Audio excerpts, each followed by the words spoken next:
When Nora Bennett agreed to marry a paralyzed mafia boss to save her dying grandmother, she thought she understood the price of desperation. She was wrong. The contract promised money and freedom after 6 months.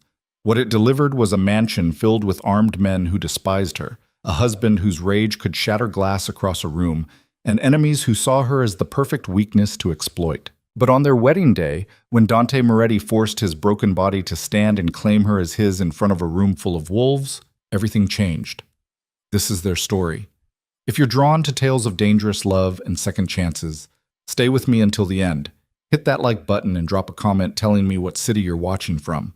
I want to see how far this story reaches across the world.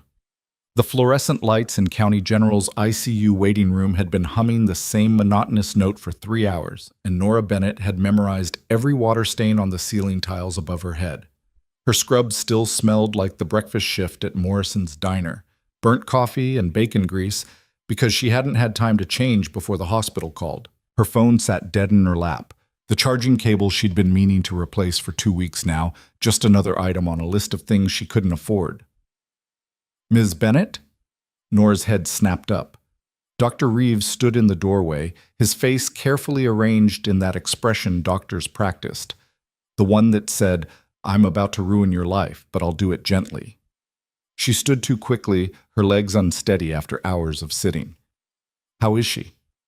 "Your grandmother is stable for now." "Doctor." Reeves gestured for Nora to sit, then settled into the plastic chair beside her, his clipboard balanced on his knees. "But we need to talk about the next steps." Nora's stomach dropped. Nothing good ever followed that phrase. "The kidney transplant can't wait much longer," he continued, his voice low and careful. "We found a match, which is excellent news, but the surgery, the anti-rejection medications, the follow-up care, it's going to be expensive. Even with the insurance your grandmother has, we're looking at significant out-of-pocket costs." "How much?" Nora's voice came out steadier than she felt. Dr. Reeves glanced down at his clipboard, as if the numbers might have changed in the last 30 seconds. "Conservatively, between the procedure, hospital stay, and the first year of medication, you're looking at somewhere between $80,000 and $100,000. And that's if there are no complications."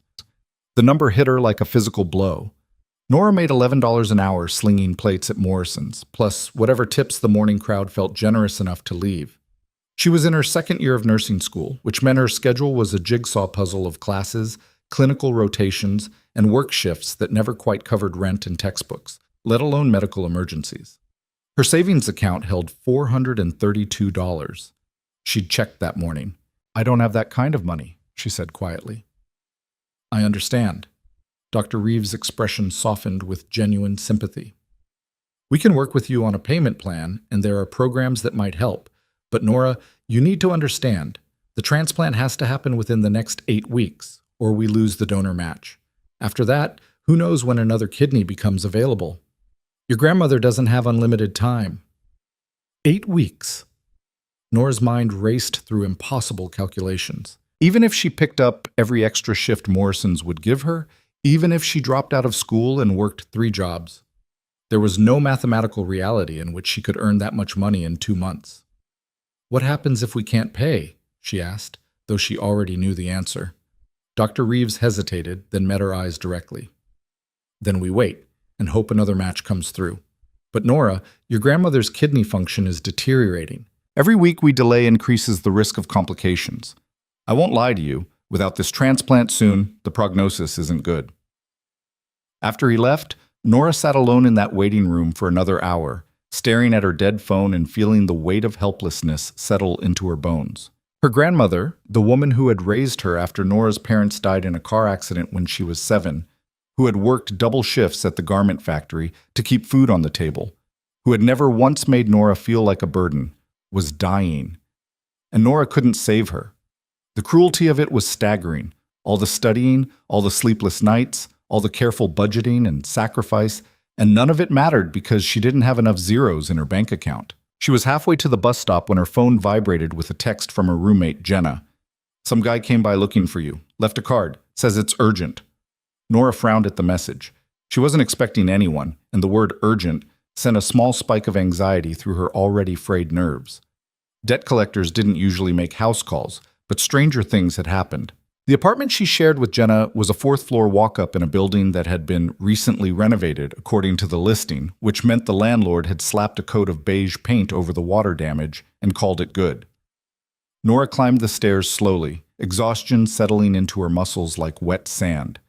Jenna was sprawled on their second-hand couch, chemistry textbook open across her lap, and highlighter tucked behind her ear. She looked up when Nora walked in, her expression somewhere between curious and concerned. "Long day?" Jenna asked. "You have no idea." Nora dropped her bag by the door and kicked off her shoes. "What's this about a guy looking for me?" Jenna reached for the business card sitting on the coffee table and held it out. He was weirdly polite, like too polite. "Suit probably cost more than our rent. He asked if you lived here. I said yes, and he handed me this and left." Nora took the card. Heavy stock, expensive, no logo, just a name embossed in black, Julian Cross, and a phone number. "Did he say what he wanted?" Nora asked. "Just that it was time-sensitive and you should call him tonight." Jenna's eyes narrowed. "Should I be worried? Is this like a secret rich relative situation, or are you in some kind of trouble?" "I have no idea who this is." Nora turned the card over, but the back was blank. "Did he seem threatening?" "No, just intense. Very, I know something you don't energy." Jenna closed her textbook. "Are you going to call?" Nora looked at the card again, then at her dead phone, then at the stack of bills on the counter that she'd been strategically ignoring for the past week. The smart thing would be to throw the card away, ignore whatever this was, and focus on the disaster already consuming her life. But desperation made people do stupid things. "Yeah," she said quietly. "I'm going to call."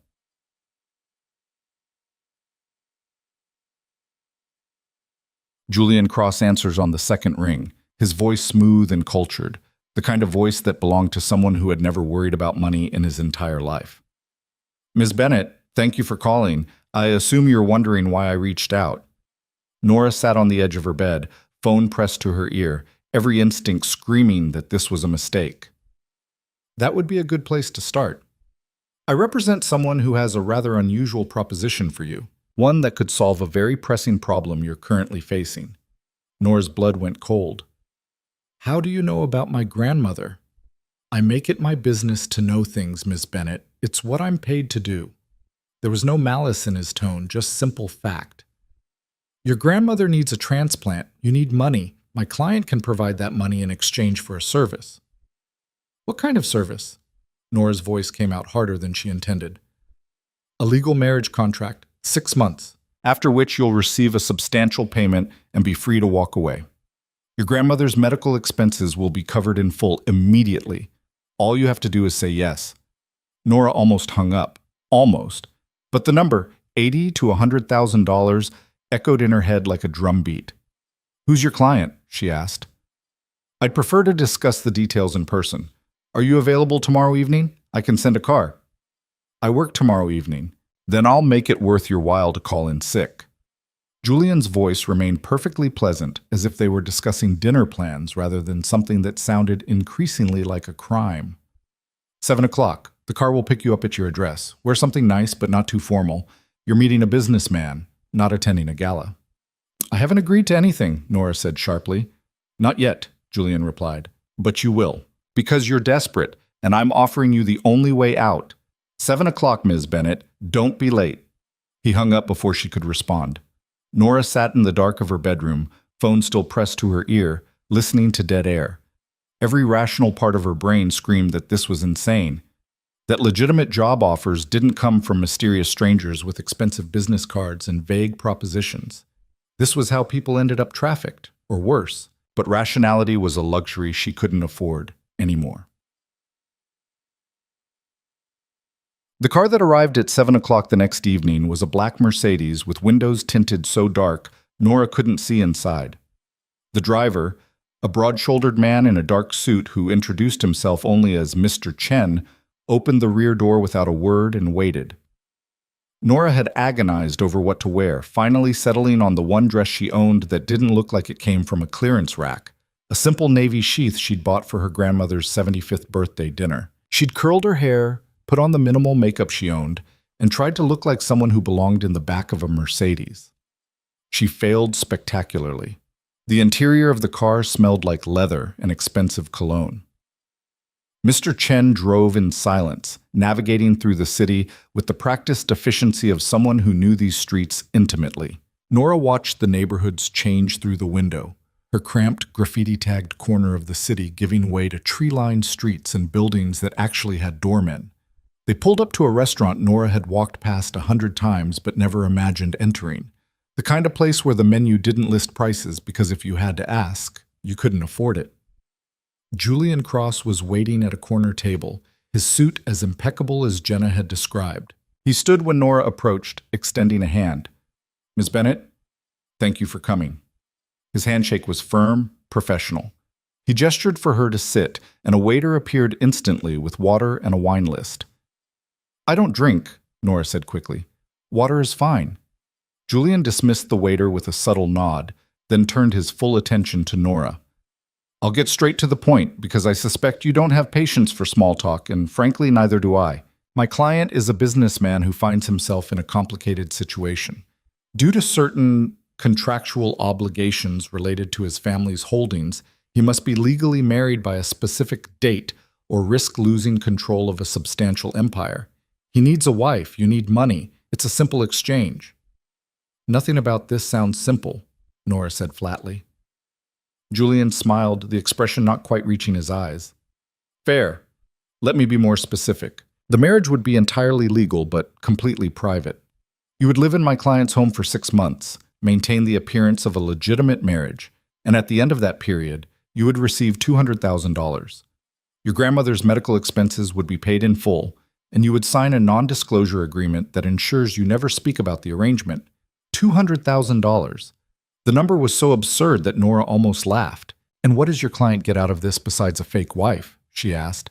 "Control of his family's business interests, which I assure you are worth considerably more than $200,000. Julian leaned back in his chair, studying her with the kind of clinical assessment that made Nora feel like a specimen under glass. "You were selected very carefully, Ms. Bennett. You're intelligent, resourceful, and most importantly, you have a compelling reason to say yes and every reason to keep quiet after." "Selected?" Nora repeated. "You mean investigated." "Due diligence," Julian corrected smoothly. "My client doesn't make decisions lightly, and neither should you. This is a business arrangement, nothing more. 6 months of your life in exchange for financial security and your grandmother's health. Most people would consider that a fair trade." "Most people aren't being asked to marry a stranger." "True." Julian pulled a folder from the briefcase at his feet and slid it across the table. "Which is why I'm prepared to answer your questions. Within reason." Nora opened the folder. Inside was a contract, dense legal language that would take a lawyer to properly decipher, and a single photograph. The man in the photo was younger than she'd expected, maybe early 30s, with dark hair and darker eyes that stared directly at the camera with an intensity that was almost uncomfortable. He was handsome in a sharp, dangerous way, the kind of face that belonged to someone used to getting exactly what they wanted. But what caught Nora's attention, what made her breath catch in her throat, was the wheelchair. "He's disabled," she said quietly. Julian's expression flickered, surprise maybe, or approval. "My client was injured several months ago, an accident. He's currently unable to walk, though his doctors are optimistic about his long-term recovery. And he needs a wife because the terms of his family's trust require him to be married by his 33rd birthday or control of the business passes to his cousins. That birthday is in 45 days. Julian's voice remained perfectly neutral, but something in his eyes sharpened. The injury complicated things. His previous engagement ended after the accident. He doesn't have time to find someone through conventional means, and frankly, he doesn't have the patience for romance. He needs a solution. You're that solution." Nora looked down at the contract again, at the endless paragraphs of legal terminology that basically boiled down to sign your life away for 6 months. "What's his name?" she asked.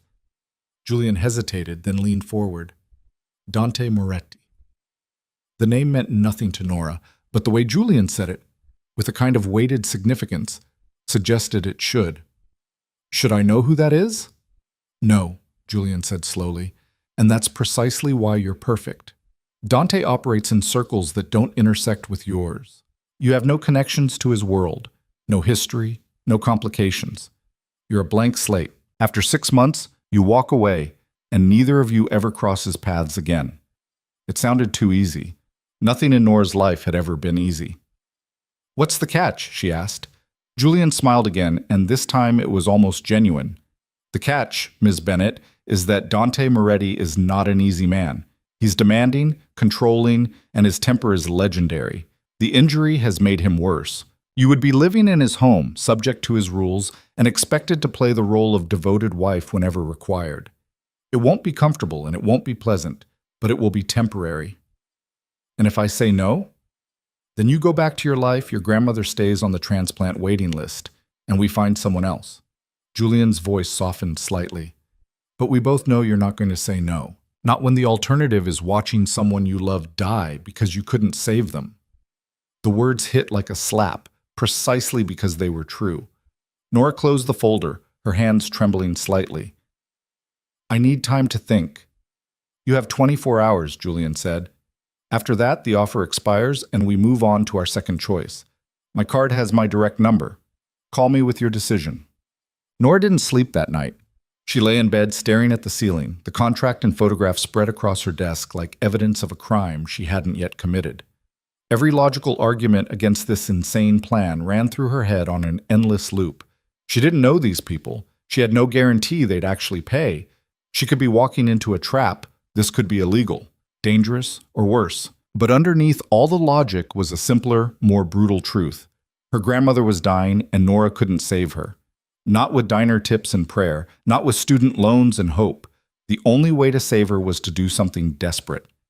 At 3 a.m, Nora got up, booted her ancient laptop, and started searching for information on Dante Moretti. What she found made her blood run cold. The legitimate news sources were sparse. A few business articles about Moretti Holdings, mentions of real estate developments and construction contracts, a photo from a charity gala 3 years ago showing Dante in a tuxedo shaking hands with the mayor. He looked every inch the successful businessman, polished, powerful, untouchable. But when Nora dug deeper into the kind of forums and gossip sites she normally avoided, the story became darker. Whispers about organized crime, allegations of money laundering, racketeering, ties to drug trafficking. Nothing concrete, nothing proven, but enough smoke to suggest a very large fire. And then she found the news story from 6 months ago. Local businessman survives assassination attempt. The article was brief, offering few details beyond the basics. Dante Moretti had been shot multiple times during an ambush outside a restaurant downtown. 3 men died at the scene. Moretti survived, barely. The police investigation was ongoing, no arrests had been made, and the Moretti family had declined to comment. Nora stared at the screen, her stomach twisting. This wasn't just a complicated family business situation. This was organized crime. Dante Moretti wasn't some eccentric billionaire looking for a convenient arrangement. He was a mafia boss who'd been shot, paralyzed, and now needed a wife to maintain his grip on power. She should run, should delete Julian's number, burn the contract, and forget any of this ever happened. Instead, she picked up her phone and stared at the photo of her grandmother saved as her lock screen. The picture had been taken last Christmas, back when her grandmother could still smile without the pain showing through. Back when Nora still believed hard work and good intentions were enough to protect the people you loved. She was so tired of being powerless. At 7 o'clock that morning, Nora called Julian cross. "I'll do it," she said when he answered, "but I want the contract reviewed by a lawyer. I want my grandmother's surgery scheduled immediately, and I want half the payment up front." There was a pause. Then Julian's smooth voice came through, tinged with what might have been respect. "I'll have the revised contract to you by this afternoon. The surgery will be scheduled within the week. And Ms. Bennett, welcome to the family." The wedding was scheduled for 30 days later, which gave Nora exactly enough time to second-guess every decision she'd ever made. The contract, once reviewed by a lawyer Jenna's uncle recommended, was airtight. Nora would receive $100,000 upon signing, with the remaining $100,000 paid after the 6-month term ended. Her grandmother's medical expenses would be covered in full, no caps, no questions asked. In exchange, Nora would live at the Moretti estate, maintain the appearance of a legitimate marriage, attend any public functions Dante required, and sign a non-disclosure agreement so comprehensive it basically ensured she could never write a memoir. The lawyer, a sharp-eyed woman named Patricia Chen, who charged $200 an hour and was worth every penny, had looked at Nora over her reading glasses and asked, "Do you understand what you're agreeing to?" "Yes," Nora had said. "And you're doing this of your own free will? No one is coercing you?" Nora thought about her grandmother, about the way her hand shook now when she tried to hold a coffee cup, about the exhaustion that had settled into her bones like lead. "Yes," she said again. "I'm doing this because I choose to." Patricia had nodded slowly, signed off as witness, and handed Nora a business card. "If anything goes wrong, and I mean anything, you call me, immediately. Understand?" Nora had pocketed the card and tried not to think about what anything might mean. The money arrived in her account the next morning. $100,000, an amount so absurd that Nora stared at her banking app for 10 minutes, convinced it was a mistake. But it wasn't a mistake. It was real, and it meant her grandmother's surgery was scheduled for the following week, and Nora could breathe for the first time in months. The cost of that breath, apparently, was her next 6 months. Julian handled everything with terrifying efficiency. Nora's grandmother was moved to a private room at a better hospital. The transplant team was assembled. The surgery was scheduled. And through it all, Nora felt like she was watching someone else's life unfold, like she'd stepped sideways into a reality that couldn't possibly be her own. She didn't meet Dante until 3 days before the wedding. Julian picked her up in the same black Mercedes, drove her through increasingly affluent neighborhoods until they reached a gated estate that looked like it belonged in a movie. The house, if you could call something that sprawling a house, was all stone and glass and sharp angles, surrounded by manicured gardens and enough security cameras to make a prison jealous. Mr. Chen opened her door, and Julian appeared from the front entrance, his expression pleasant and utterly unrevealing. "He's in the library," Julian said, gesturing for Nora to follow. "Try not to look too terrified. He finds it annoying." "I'm not terrified," Nora lied. Julian's smile suggested he knew better. The library was exactly what Nora would have expected. Floor-to-ceiling bookshelves, leather furniture, the kind of space designed to intimidate. And in the center of it all, backlit by the afternoon sun streaming through massive windows, was Dante Moretti. He looked different than his photo. Older, harder, the kind of tired that came from pain rather than lack of sleep. He sat in a sleek, expensive wheelchair, his hands resting on the armrests with a tension that suggested he wanted to be anywhere else. When his eyes found Nora, she felt the full force of his attention like a physical weight. "So," Dante said, his voice rough and edged with something that might have been contempt, "you're the solution to my problem." Nora lifted her chin, refusing to flinch. "And you're mine. I guess that makes us even." Something flickered across Dante's face. Surprise, maybe, or the ghost of amusement. He gestured to the chair across from him. "Sit." It wasn't a request. Nora sat. For a long moment, they simply stared at each other, two strangers bound together by desperation and contracts. Finally, Dante leaned back slightly, his jaw tight. "Julian tells me you're smart," he said. "That you don't scare easily. Is that true?" "I'm here, aren't I?" Nora replied. "You're here because you need money. That's not the same as courage." Dante's eyes narrowed. "Let's be clear about something. This marriage is a business arrangement, nothing more. You'll live in this house, you'll show up when required, and you'll play your part. In return, you get paid. But don't mistake convenience for intimacy, and don't expect me to pretend this is anything other than what it is." The words were meant to sting, and they did. But Nora had spent the last 2 years slinging breakfast plates for customers who treated her like furniture. She knew how to take a hit. "I don't expect anything from you except what's in the contract," she said evenly. "You get your wife, I get my money, and in 6 months we never have to see each other again. That works for me." Dante's expression shifted again, something almost like respect crossing his features. "Good. Then we understand each other." "One thing," Nora added, her voice harder than she felt. "I'm not your employee, and I'm not your decoration. If we're doing this, we do it with basic respect. You don't talk to me like I'm disposable, and I won't treat you like a walking paycheck. Deal?" The silence that followed was so absolute that Nora could hear her own heartbeat. Then, slowly, Dante smiled, a sharp, dangerous expression that didn't reach his eyes. "Deal," he said softly. This might actually be interesting. The wedding took place in a private room at the courthouse, witnessed by Julian, a judge whose signature had clearly been purchased, and two security guards who looked like they could bench press a car. Nora wore a simple white dress she'd found at a consignment shop.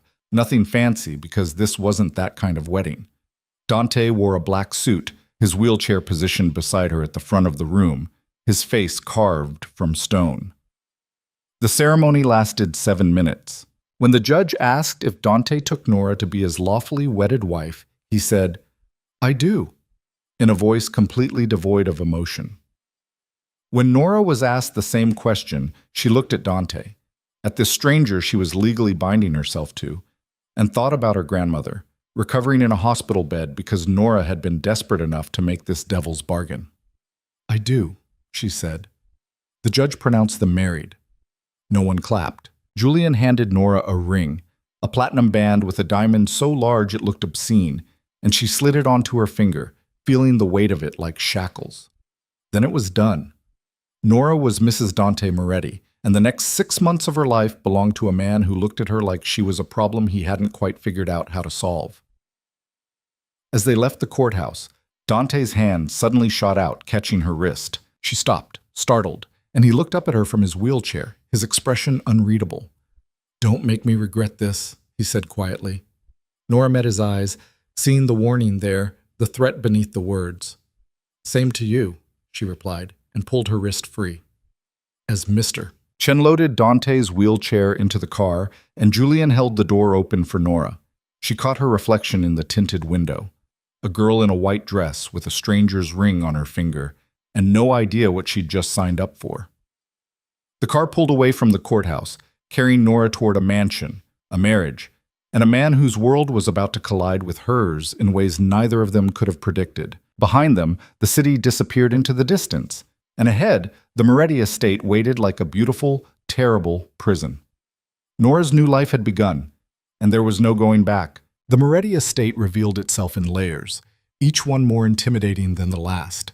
The main house sprawled across what had to be 5 acres of pristine grounds, all sharp modern architecture softened by strategic landscaping that probably required a full-time staff. As the car wound up the private drive, Nora counted security cameras, noted the guard station half hidden by carefully pruned hedges, and realized with a sinking feeling that she hadn't just married into wealth, she'd married into a fortress. Mr. Chen opened her door, and Nora stepped out onto gravel that crunched beneath her sensible heels. The white dress suddenly felt ridiculous, a costume for a play she didn't know how to perform. Dante's wheelchair was already being unloaded by a second security guard, the movement efficient and practiced, suggesting this wasn't the first time they'd done this. "Welcome home, Mrs. Moretti," Julian said, appearing at her elbow with that unsettling smile that never quite reached his eyes. The title felt foreign in her mouth, like speaking a language she'd only read in books. Nora didn't respond, just followed as they moved toward the entrance, a massive double door made of dark wood and frosted glass that probably cost more than her entire education. Inside, the house opened into a foyer that could have swallowed her apartment whole. Marble floors, a staircase that curved upward like something out of a movie, and artwork on the walls that Nora suspected was original rather than prints. Everything gleamed with the kind of perfection that came from having people whose entire job was maintaining surfaces. A woman appeared from a side hallway, older, maybe mid-50s, with steel gray hair pulled into a severe bun and an expression that suggested she'd seen everything and been impressed by none of it. "Mrs. Castellano," Dante said, his voice shifting into something that might have been respect. "This is Nora, my wife. She'll need the East Wing prepared." The woman's eyes flicked to Nora, assessment and dismissal happening in the span of a heartbeat. "Of course, Mr. Moretti. I've already had the staff prepare the rooms. Will you be requiring anything else?" "Privacy," Dante said flatly. "And tell Marcus I want a security briefing in an hour." Mrs. Castellano nodded and disappeared as silently as she'd arrived, leaving Nora standing in the middle of that enormous foyer, feeling like an intruder in someone else's life. "The East Wing," Nora repeated, looking at Dante. "Separate rooms? Did you expect to share mine?" Dante's voice carried an edge sharp enough to cut. "This is a contract, not a romance. You have your space, I have mine. We maintain appearances when necessary. Otherwise, we stay out of each other's way. It shouldn't have stung. They'd been clear about the terms, about the nature of this arrangement, but somehow it did anyway. Nora swallowed the feeling and lifted her chin. "Fine," she said. "Show me where I'm supposed to exist for the next 6 months." Something flickered across Dante's face, too quick to identify. He gestured toward a hallway on the right. "Julian will give you the tour. I have work to do."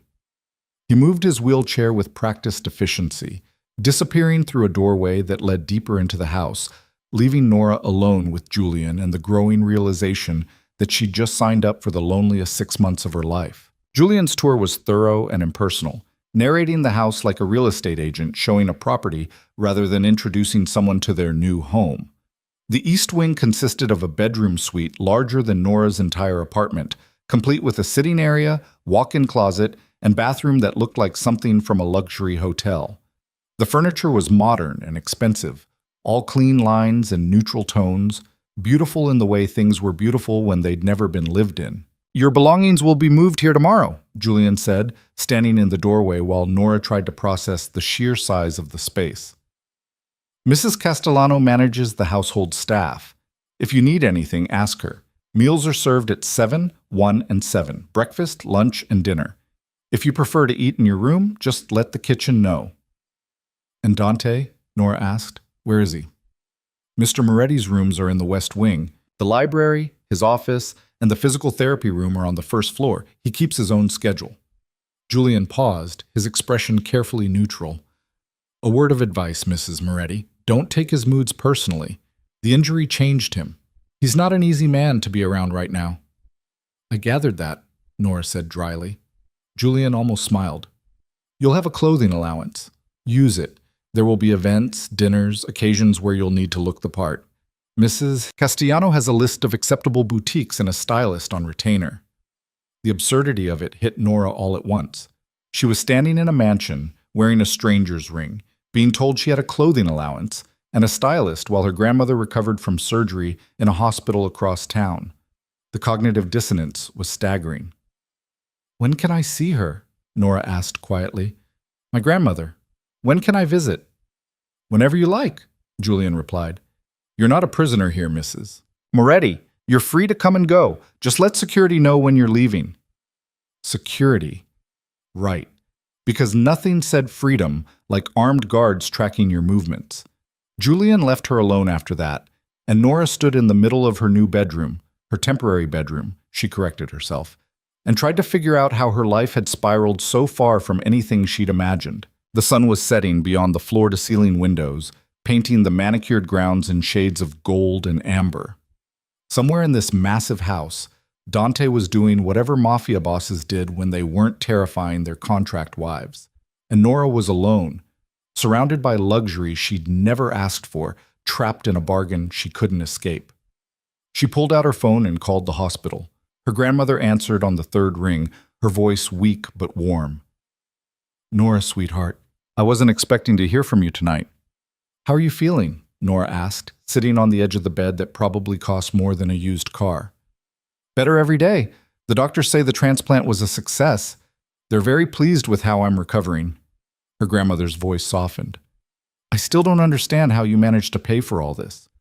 "You said it was a scholarship program, but—" "It was," Nora lied, the words coming easier than they should have. "A medical scholarship for nursing students. They covered everything." "What a blessing," her grandmother murmured. "I'm so proud of you, Nora. So proud." Nora closed her eyes against the burn of tears. "I love you, Grandma. I'll come visit tomorrow, okay?" After she hung up, Nora sat in the growing darkness and let herself feel the full weight of what she'd done. She'd sold 6 months of her life to save her grandmother, and she'd do it again in a heartbeat. But that didn't make the cost any less brutal. Dinner arrived at 7, delivered by a young woman in staff uniform who set up a tray on the sitting room table and disappeared without making eye contact.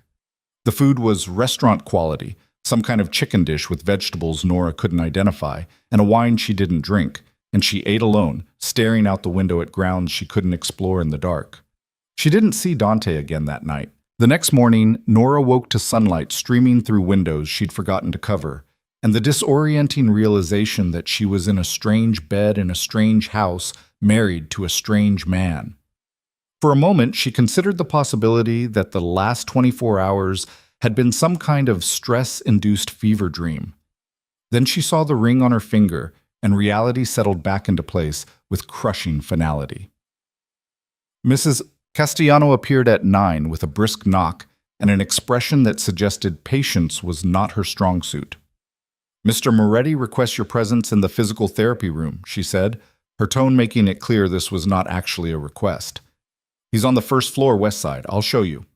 Nora dressed quickly in jeans and a sweater, her own clothes, brought over late last night while she slept, and followed Mrs. Castellano through hallways that all looked the same, past rooms she hadn't yet explored, until they reached a space that had clearly been converted from something else into a private gym. Dante was there, dressed in athletic gear, his wheelchair positioned beside a set of parallel bars that looked like medieval torture devices. A man in medical scrubs stood nearby, clipboard in hand, his expression professionally encouraging in a way that suggested he'd had to perfect that look. "Mrs. Moretti," the therapist said, extending a hand. "I'm Dr. Ross. I've been working with your husband since the injury." Nora shook his hand, acutely aware of Dante's eyes on her, watching, measuring. "Nice to meet you." "I wanted you to observe today's session," Dante said, his voice flat. "Since you're going to be living here, you should understand what this looks like." It wasn't concern for her feelings. Nora understood that immediately. This was Dante establishing dominance, showing her exactly how broken he was so she wouldn't harbor any illusions about their arrangement. It was a power play disguised as transparency. "Okay," Nora said simply, and pulled up a chair. What followed was 2 hours of the most brutal, agonizing physical therapy Nora had ever witnessed. Dr. Ross guided Dante through exercises designed to rebuild strength, test nerve response, encourage muscle memory. Dante attacked each one with a fury that was almost frightening, pushing past pain that showed in every line of his face, in the sweat that soaked through his shirt, in the white-knuckled grip he maintained on the parallel bars. He fell twice. Both times he dragged himself back up with help from Dr. Ross, refusing the wheelchair, refusing rest, refusing anything that looked like weakness. And through it all, he never made a sound. No complaints, no curses, nothing. Just silent, grinding determination. Nora watched and understood something fundamental. Dante Moretti would rather die than accept his limitations. The wheelchair wasn't just a mobility device. It was a cage he was trying to break out of through sheer force of will. When the session finally ended, Dante was trembling with exhaustion, his face gray beneath the stubble. Dr. Ross helped him back into the wheelchair despite Dante's obvious desire to refuse the assistance. "Good work today, Doctor," Ross said, making notes on his clipboard. "We're seeing real progress. At this rate, you might be using a walker by next month." "I don't want a walker," Dante said through gritted teeth. "I want to walk. There's a difference." "And you will," Dr. Ross said with practiced calm. "But you have to give your body time to heal. Pushing too hard will set you back, not move you forward." Dante's jaw tightened, but he didn't argue. After Dr. Ross left, silence filled the therapy room, broken only by Dante's heavy breathing and the distant sound of someone vacuuming in another part of the house. "You can go," Dante finally said, not looking at Nora. "The show's over."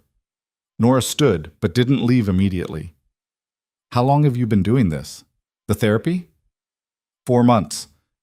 Since I could tolerate sitting upright without passing out." His voice was bitter, self-directed. "Why? Feeling sorry for me?" "No," Nora said honestly. "I'm impressed." That got his attention. Dante's head snapped up, his eyes narrowing. "Impressed? You're fighting. Most people would have given up by now." Nora met his gaze steadily. "I spent 2 years working in a hospital cafeteria. I saw patients in rehab all the time.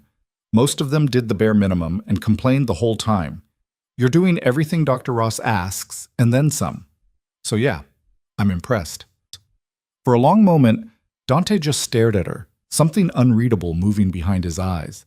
Then he laughed, a short, harsh sound devoid of humor. "You have no idea what you're talking about," he said. "This isn't noble determination. This is desperation. I need to walk because if I don't, if I'm stuck in this chair permanently, I lose everything. My business, my reputation, my ability to control what happens around me. So don't romanticize what you're seeing. It's survival, nothing more. Isn't that what makes it impressive? Nora asked quietly. The fact that you're surviving? Dante's expression shuttered closed, walls slamming back into place. Get out. Dante, I said get out. His voice dropped to something dangerous. I don't need your pity, your admiration, or your presence. You're here because I'm paying you to be here. Don't forget that. The words landed like blows, precisely calculated to hurt. Nora felt her face flush, anger rising to meet the humiliation. Fine, she said coldly. Enjoy your therapy. I'll be sure to stay out of your way. She walked out before he could respond, her hands shaking with suppressed fury. Behind her, she heard something crash. Dante throwing something against the wall, probably, and forced herself to keep walking. Mrs. Castellano appeared from nowhere as Nora reached the foyer, her expression revealing nothing. Mr. Chen is waiting to take you wherever you'd like to go, she said. I believe you mentioned wanting to visit the hospital? Nora nodded, not trusting her voice. She grabbed her jacket and purse, desperate to escape this house, this marriage, this impossible situation she'd walked into with open eyes and no real understanding of the cost. The drive to the hospital gave her time to cool down, to rebuild the walls Dante had somehow managed to crack with his brutal honesty. By the time Mr. Chen dropped her at the entrance, Nora had convinced herself that Dante was right. This was a transaction, nothing more. His pain wasn't her problem. His struggle wasn't her responsibility. She was here to play a role, collect her payment, and leave. Getting emotionally invested would only make everything harder. Her grandmother was sitting up in bed when Nora arrived, color returning to her cheeks, the monitors around her beeping with reassuring regularity. She smiled when she saw Nora, and for the first time in months, that smile reached her eyes. Look at you, her grandmother said, reaching for Nora's hand. So beautiful. Are you sleeping enough? You look tired. I'm fine, Grandma, Nora said, settling into the chair beside the bed. Just adjusting to a new schedule. They talked for an hour, her grandmother filling Nora in on the gossip from the nurse's station, the physical therapist who apparently looked like a young Paul Newman, the flowers that kept arriving from her church group. Normal things, safe things, conversation that had nothing to do with contract marriages or mafia bosses or the surreal new life Nora was trying to navigate. When visiting hours ended, Nora kissed her grandmother's forehead and promised to return tomorrow. Walking back through the hospital corridors, past the cafeteria where she used to work, she felt the dissonance again. One foot in her old life, one foot in something she still couldn't quite believe was real. Mr. Chen was waiting in the parking lot, patient and silent as always. The drive back to the estate felt shorter, or maybe Nora was just getting used to the route, to the transition between worlds. The house was quiet when she returned, most of the staff gone for the evening. Nora headed straight for her wing, planning to hide in her room and avoid any further confrontations with her temporary husband. She made it halfway down the hall before she heard voices. Dante's, sharp with anger, and someone else's, lower and defensive. Told you to handle it quietly, Dante was saying, his voice carrying from somewhere nearby. Not make it a public spectacle. With respect, sir, there was no quiet way to handle Marco's betrayal, the other voice replied. Male, older, with an accent Nora couldn't place. He was stealing from shipments, skimming profits, feeding information to the Vitales. We had to make an example. And now we have the FBI crawling up our ass because someone found a body in the river, Dante snapped. Brilliant strategy, Marcus, really subtle. Nora froze, her heart suddenly pounding. A body in the river, the FBI. She'd known intellectually what Dante's world involved, but hearing it discussed so casually made it viscerally real in a way research and speculation never could. She should leave. Should back away quietly before they realized she was listening. But her feet stayed rooted to the floor, morbid curiosity overriding common sense. The situation is contained, Marcus said, his voice firm. The cleanup crew did their job. There's no evidence connecting us to Marco's departure. There better not be, Dante said, his tone carrying a weight that made Nora's skin crawl. Because if this blows back on us, if my name gets dragged into another investigation right now, everything we're trying to protect falls apart. Do you understand that? Yes, sir. Good. Then make sure our people know. No more bodies, no more public displays. I don't care how justified the hit is. We're under a microscope right now, and I can't afford any more attention. A pause. How are the cousins taking the news about the marriage? Not well, Marcus admitted. Vincent called it a desperate move. Luca's been making noise about challenging the legitimacy, claiming you married some nobody off the street just to meet the deadline. Let them make noise, Dante said, something cold and satisfied entering his voice. They had 6 months to make their move, and they wasted it assuming I'd die or stay broken. Now I have a wife, I meet the trust requirements, and they can't do a damn thing about it.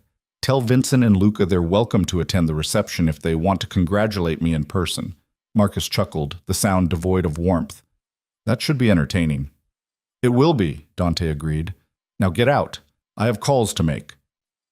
Nora heard movement and barely managed to duck into a nearby alcove before Marcus emerged, a man in his 50s, built like a boxer, with eyes that missed nothing.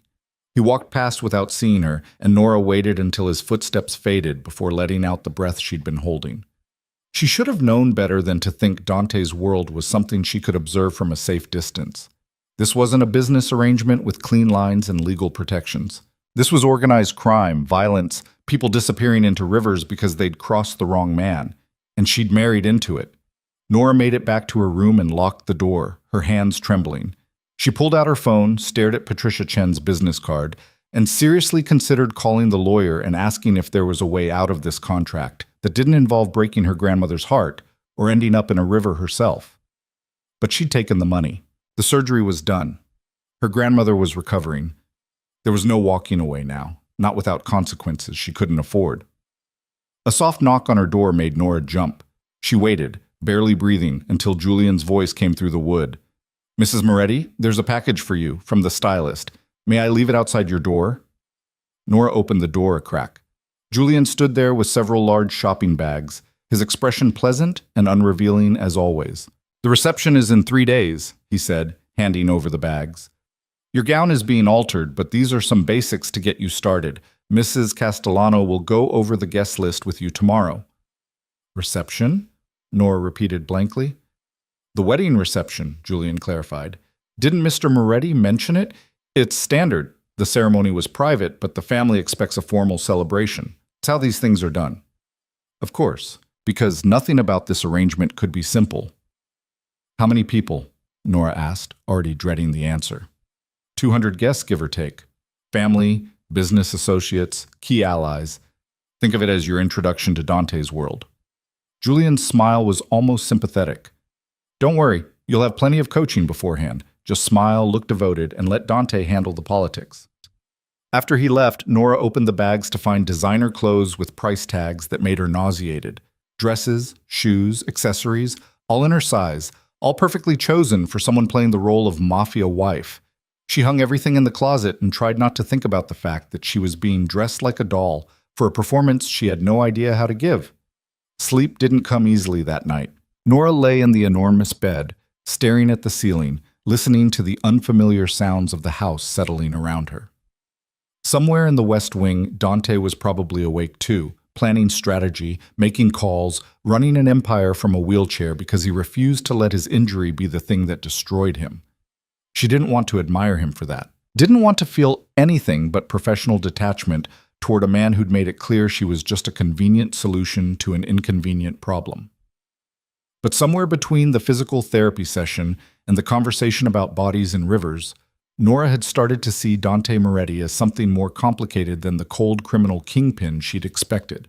He was ruthless, yes, dangerous, absolutely. But he was also fighting a war on multiple fronts, against his own body, against rivals who wanted him dead, against time running out on keeping his empire intact. And for reasons Nora couldn't quite explain, she found herself wondering what it would take to help him win. The thought was dangerous. Getting invested in Dante's struggles, in his recovery, in anything beyond the transactional nature of their arrangement would only make the eventual separation harder. But as Nora finally drifted off to sleep, she couldn't quite shake the image of Dante on those parallel bars, shaking with exhaustion, refusing to quit. That kind of determination was either going to save him or destroy him.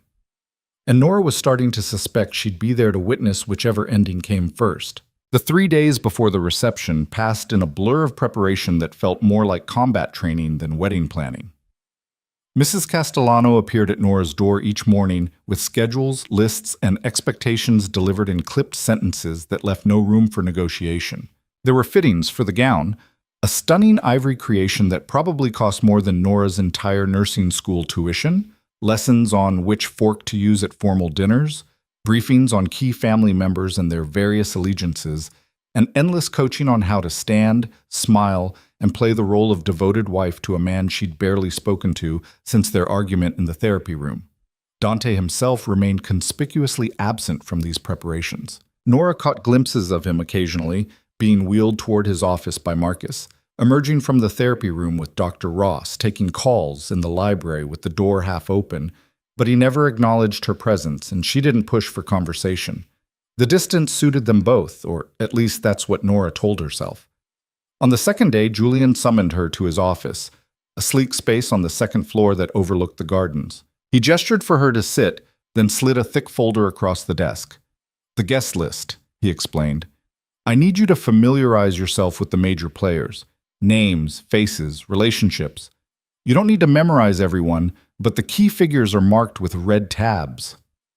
Nora opened the folder to find photographs and brief biographies of what looked like half the criminal underworld of the Eastern Seaboard. Vincent Moretti, Dante's cousin, described as ambitious, calculating, currently managing the construction division. Luca Moretti, another cousin, younger, with a reputation for violence and a grudge against Dante that apparently predated the injury. There were business associates with legitimate-sounding titles that probably concealed illegal operations, family friends whose loyalty was noted as questionable, and several politicians whose presence on the guest list made Nora's stomach turn. "These people will be watching you," Julian said, his voice matter-of-fact.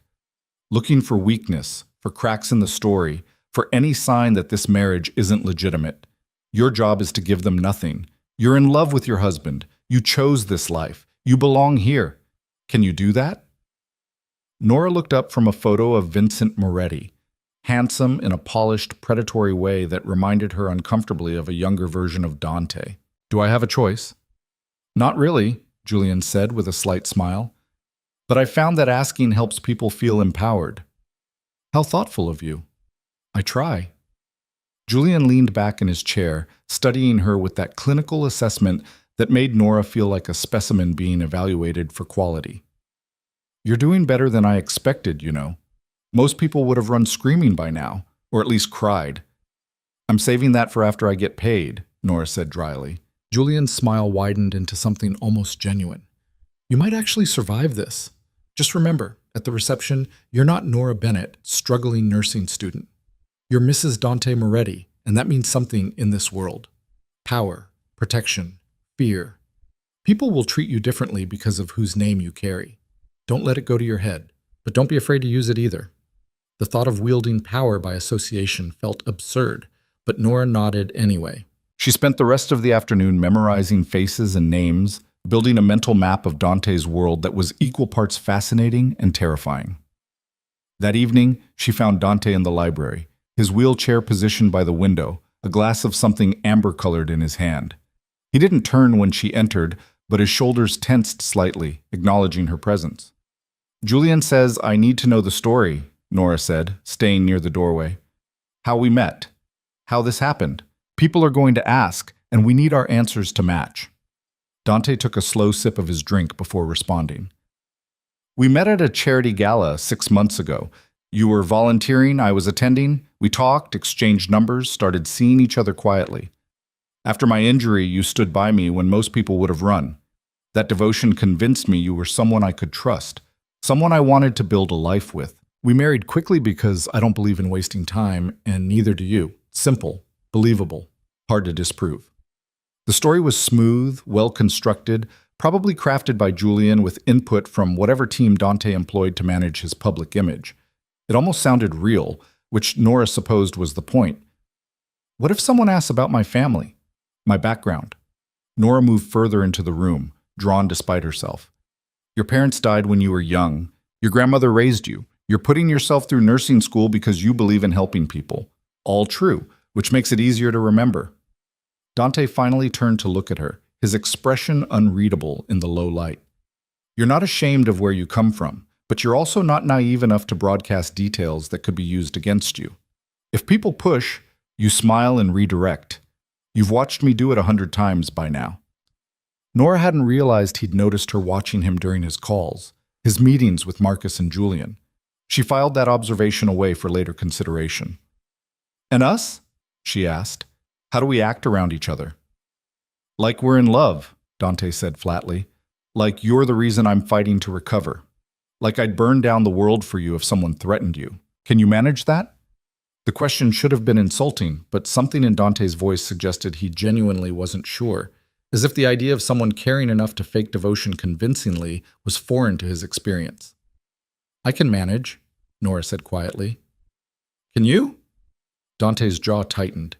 He set his glass down with deliberate care, then wheeled himself closer, stopping just a few feet from where Nora stood. This close, she could see the exhaustion in his face, the pain he carried like a second skin, the fury that never quite left his eyes. I've been pretending to be things I'm not, since before you were born, he said, his voice low and edged with something dangerous. One more performance won't kill me. That's not what I asked. For a long moment, they simply stared at each other, the air between them charged with tension that had nothing to do with their arrangement and everything to do with the fact that they were two people trapped in an impossible situation, both drowning in different ways. Tomorrow night, Dante said finally, breaking eye contact, we'll do a practice run. Dinner, just us, in the formal dining room. We need to get comfortable being in the same space, touching, talking like we actually know each other. Julian will observe, give notes. Think of it as rehearsal. Romantic, Nora said, unable to keep the sarcasm from her voice. Romance is for people who have the luxury of choice, Dante replied. We're survivors. We do what's necessary. He wheeled past her toward the door, then paused, his back to her. For what it's worth, I don't enjoy this either. Making you play a role, dragging you into my world, putting you at risk just by association. But I won't apologize for it because we both knew what we were signing up for. Did we? Nora asked softly. I'm not sure either of us really understood what this would cost. Dante was silent for a beat too long. Then he moved forward without responding, leaving Nora alone in the library with the ghosts of whatever he'd been about to say. The practice dinner the following evening was exactly as awkward as Nora had anticipated. The formal dining room was absurdly large for two people, the table stretching between them like a physical manifestation of the distance they were supposed to pretend didn't exist. Julian sat off to the side, notepad in hand, observing with the detached interest of a director watching actors fumble through a difficult scene. You're sitting too far apart, he noted as the first course was served by staff, who'd been instructed to act as if this was a normal evening. Scoot closer, Nora. This is supposed to be intimate. Nora moved her chair, closing some of the distance. Dante's expression remained carefully neutral, but she caught the slight tightening around his eyes that suggested he was as uncomfortable with this charade as she was. Better, Julian said. Now, conversation. Dante, tell Nora about your day. Nora, act interested. I am capable of being interested without acting, Nora said, her tone sharper than intended. Prove it, Dante said, something almost like amusement flickering across his face. My day was meetings, physical therapy, and arguing with my accountant about revenue projections. Fascinating stuff. How was therapy? Nora asked, ignoring Julian's presence, focusing on Dante. Did you make progress? Something shifted in Dante's expression. Surprised, maybe, that she'd asked about the one thing that mattered rather than making polite small talk about nothing. Dr. Ross says I'm ahead of schedule. I can stand for almost 5 minutes now without support. Another month and I might manage the walker he keeps pushing on me. That's good, Nora said, and meant it. Really good. Touch, Julian interjected. You've been married for days. You should be comfortable with physical contact. Nora reached across the table, resting her hand over Dante's. His skin was warm, his fingers surprisingly elegant for someone who'd probably done terrible things with those hands. He didn't pull away, but she felt the tension in him, the instinctive resistance to vulnerability. Like this? She asked Julian, not looking away from Dante. Exactly like that, Julian said, making a note. Hold it, Get used to the feel of each other. Tomorrow night, everyone will be watching to see if this looks real." They sat like that through the rest of the meal, hands connected across expensive china and crystal, two strangers playing at intimacy while a man with a notepad critiqued their performance. It should have been ridiculous. Instead, it felt strangely significant, like they were building something fragile and potentially important out of pure necessity. "Tell me something real," Dante said suddenly, his voice low enough that Julian had to strain to hear. Something not in the contract or the backstory, something true. Nora considered lying, keeping her walls up, maintaining the professional distance that was supposed to protect them both. But there was something in Dante's eyes, a desperate kind of curiosity maybe, or a need to connect with something genuine in a world built on deception. "I'm terrified," she admitted quietly. "Of tomorrow, of your family, of messing this up, and somehow making things worse for both of us. I keep thinking about all the ways this could go wrong, and I don't know how to make my brain stop spinning worst-case scenarios." Dante's hand turned beneath hers, his fingers curling around her palm in what might have been reassurance or just a better grip. "I'm terrified too," he said, the confession clearly costing him something. "Not of my family, they're predictable, but of being stuck like this, of fighting so hard to recover and still ending up broken, of building everything back just to watch it collapse again." "That's enough truth for one evening," Julian said, his voice gentler than usual. "You're doing well. Tomorrow, just remember this feeling, the honesty. That's what sells a relationship, not the grand gestures, but the small moments of real connection." After dinner, Nora walked Dante back to his wing of the house, the silence between them more comfortable than it had been before. At the door to his rooms, he paused, looking up at her with an expression she couldn't quite read.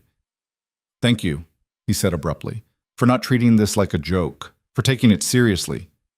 "It is serious," Nora replied. "For both of us. We're in this together, whether we like it or not." "Together," Dante repeated, as if testing the word. "I'm not very good at that. The together part." "Neither am I," Nora admitted, "so I guess we'll figure it out as we go." She thought he might say something else, but instead he just nodded and disappeared through the doorway, leaving Nora in the hallway with the unsettling realization that she was starting to care whether Dante Moretti succeeded or failed.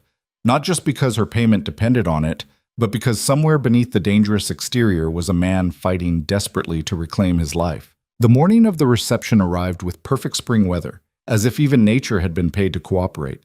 Nora woke to find her room transformed into a staging area. Makeup artists, hairstylists, Mrs. Castellano directing traffic with military precision, and the gown hanging like a promise or a threat depending on how she looked at it. The transformation took 3 hours. Nora sat still while strangers painted her face, styled her hair into something elegant and unfamiliar, and discussed her like she wasn't in the room. When they finally let her look in the mirror, she barely recognized herself. The woman staring back looked sophisticated, polished, expensive, everything Nora had never been and wasn't sure she wanted to become. "Mrs. Moretti," one of the stylists breathed, her voice full of satisfaction. "You look perfect." "Perfect for what?" Nora wanted to ask, but didn't. She knew the answer. Perfect for playing a role. Perfect for standing beside Dante and convincing 200 criminals and power brokers that this marriage was real. The gown fit like it had been designed specifically for her body, which it probably had been. Ivory silk that caught the light, elegant without being ostentatious, expensive without screaming wealth. Nora slipped on the shoes, heels that added 3 inches she didn't need, and took a breath that didn't quite fill her lungs. Mrs. Castellano appeared in the doorway, her usual stern expression softening almost imperceptibly. "Mr. Moretti is waiting in the foyer. Are you ready?" "No," Nora thought. Out loud she said, "Yes." The walk down to the foyer felt like descending toward an execution. Her heart hammered against her ribs. Her hands were cold despite the warmth of the house. And the rational part of her brain kept screaming that this was insane, that she should run, that nothing good could come from walking deeper into Dante Moretti's dangerous world. But then she reached the bottom of the stairs and saw him waiting, and every thought in her head went silent. Dante had traded the wheelchair for a walker. He actually stood, his weight supported by the metal frame, his legs shaking with the effort but holding, dressed in a tuxedo that probably cost more than a used car. His dark hair was styled back, his jaw freshly shaved, and when he looked up and saw her descending the stairs, the expression that crossed his face was so raw, so unguarded, that Nora forgot to breathe. "You look," Dante started, then stopped, as if the words he needed didn't exist in any language he spoke. "So do you," Nora managed, reaching the bottom step. "You're standing. For you," he said, his voice rough with pain and determination. "I'm standing for you." It was a performance, Nora reminded herself. A calculated gesture designed to send a message to the guests who would arrive soon. Dante Moretti wasn't broken. He was recovering, fighting, still dangerous despite the injury. And he had a wife worth standing for. But the way he looked at her, like she was something precious and terrifying all at once, felt real in a way that made Nora's carefully constructed emotional walls crack just a little. "How long can you hold it?" she asked quietly, moving closer. "Long enough," Dante said through gritted teeth. "When we greet guests, when we do the first dance, when it matters most. Dr. Ross is on standby with the wheelchair for when I can't anymore. But tonight, I walk, even if it kills me." "It might," Nora said, genuine concern bleeding through. "Then I'll die on my feet instead of sitting down," Dante replied. And there was such fierce pride in his voice that Nora understood this wasn't about impressing guests or maintaining appearances. This was about Dante proving to himself that he was still the man he'd been before someone put bullets in his spine. Julian appeared, impeccable as always, his expression betraying nothing as he took in the scene. "The guests are beginning to arrive. Are we ready?" Dante held out one hand to Nora, his grip on the walker white-knuckled with the other. "Ready?" Nora took his hand, feeling the tremor in his fingers, the cost of this gesture written in every line of his body. "Ready." The reception was held in the estate's ballroom, a space Nora hadn't even known existed until that morning. Crystal chandeliers, marble floors, floor-to-ceiling windows overlooking gardens lit with thousands of tiny lights. It looked like something from a movie, beautiful and surreal, and filled with the most dangerous people Nora had never wanted to meet. They positioned themselves at the entrance, Dante leaning heavily on his walker, Nora at his side, presenting a united front as guests began to filter through. Each introduction was a performance. Smiles, handshakes, Dante's hand finding Nora's waist in a gesture of possession that made several guests raise eyebrows in surprise. Vincent Moretti arrived with an entourage, his smile sharp as broken glass. "Cousin," he said, his eyes moving between Dante and Nora with undisguised assessment. "Congratulations on your marriage, and on your remarkable recovery. We'd heard you were confined to a wheelchair." "You heard wrong," Dante said easily, his voice carrying a warning beneath the pleasant tone. "I'm exactly where I'm supposed to be, and this is my wife, Nora." Vincent took Nora's hand, his grip just a touch too firm. "Charming. Tell me, Mrs. Moretti, what made you fall for my cousin? His winning personality or his extensive business interests?" The question was designed to rattle her, to expose her as the fraud she was. Nora met Vincent's eyes directly, channeling every ounce of defiance she possessed. "I fell for the man who fought his way back from the edge of death because he refused to give up. Everything else is just details." Something flickered in Vincent's expression. Respect, maybe, or recalculation. "How poetic," he murmured, releasing her hand. "I look forward to getting to know you better." After he moved on, Dante's hand tightened on Nora's waist. "Well done," he said quietly. "Vincent respects strength. You just earned his attention, which is both good and dangerous." "Story of my life lately," Nora muttered, and felt rather than heard Dante's low laugh. Luca Moretti was younger, brasher, his handshake aggressive, and his eyes openly hostile. "So this is the nobody you married to keep control," he said, not bothering with pretense. "Did cousin Dante tell you what he's really like? What he's done? Or did he just wave money in your face and hope you wouldn't ask questions?" "Luca," Dante said, his voice dropping to something cold and final. "Behave or leave. Your choice." "I'm just being honest," Luca said, his smile vicious. "Someone should tell your pretty wife what she's signed up for. Unless she already knows. Maybe she's not as innocent as she looks." Nora felt Dante tense beside her, felt the violence coiling in him like a spring wound too tight. Before he could do something that would turn the reception into a crime scene, she stepped forward, putting herself between the cousins. "I know exactly what I signed up for," she said, her voice steady despite her racing heart. "And I choose to be here. If that bothers you, Luca, you're welcome to leave. Otherwise, show some respect for your cousin's wife." For a heartbeat, she thought Luca might actually take a swing at her. Then he laughed, the sound ugly and sharp. "She's got spine. I'll give you that, Dante. Maybe she'll last longer than the last one." He walked away before either of them could respond, leaving a tension in his wake that made several nearby guests shift uncomfortably. "What happened to the last one?" Nora asked quietly. "Later," Dante said, his jaw tight. "Not here." The evening progressed in waves of introductions, conversations, and careful political navigation. Nora smiled until her face hurt, made small talk about nothing, and played the role of devoted wife while Dante stood beside her, his body slowly failing despite his desperate determination to appear strong.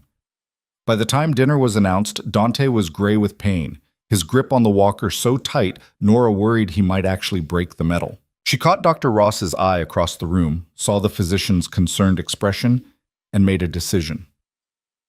"You need to sit," she said quietly to Dante. "Not yet," he ground out. "The first dance! I'm doing the first dance!" "Dante, no." His eyes met hers, and the desperation there was almost painful to witness. "I need this, Nora. I need everyone in this room to see that I'm still standing, still fighting, still in control. After the dance, I'll sit. I promise." The first dance was announced as the main course was being cleared. A small orchestra positioned in the corner began playing something slow and elegant, and 200 pairs of eyes turned toward Dante and Nora as they made their way to the center of the ballroom. Dante abandoned the walker at the edge of the dance floor, transferring his weight to Nora with a trust that felt monumental. She wrapped one arm around his waist, feeling the tremor in his muscles, the way his legs barely supported his weight. His hand found hers, his other arm settling on her shoulder, and together they began to move. It wasn't really dancing. It was Dante using every ounce of strength he possessed to stay upright, while Nora essentially held him, their movements minimal, their bodies pressed together out of necessity rather than romance. But to the watching guests, it looked like intimacy. It looked like a man so in love with his wife that he'd force his broken body to dance with her, and a woman who loved him enough to hold him through it. "I've got you," Nora whispered, her lips close to his ear. "Just breathe. I've got you." "I know," Dante said, and there was something in his voice, gratitude maybe, or wonder, that made Nora's breath catch. "I know you do." They swayed together through the entire song, Dante's weight growing heavier with each passing second, his breath coming in short, pained gasps that he tried desperately to hide. When the music finally ended, the room erupted in polite applause, and Nora felt Dante's legs start to give out. Dr. Ross materialized with the wheelchair as if he'd been waiting for this exact moment. Dante collapsed into it with a grace that suggested he'd practiced this particular defeat, and Nora knelt beside him, her hand finding his, maintaining the image of concern and devotion that wasn't entirely performance anymore. "You did it," she said softly. "You stood for me, you danced with me, and everyone saw exactly what you wanted them to see." Dante's hand squeezed hers, his expression exhausted but somehow triumphant. "We did it," he corrected. "Together."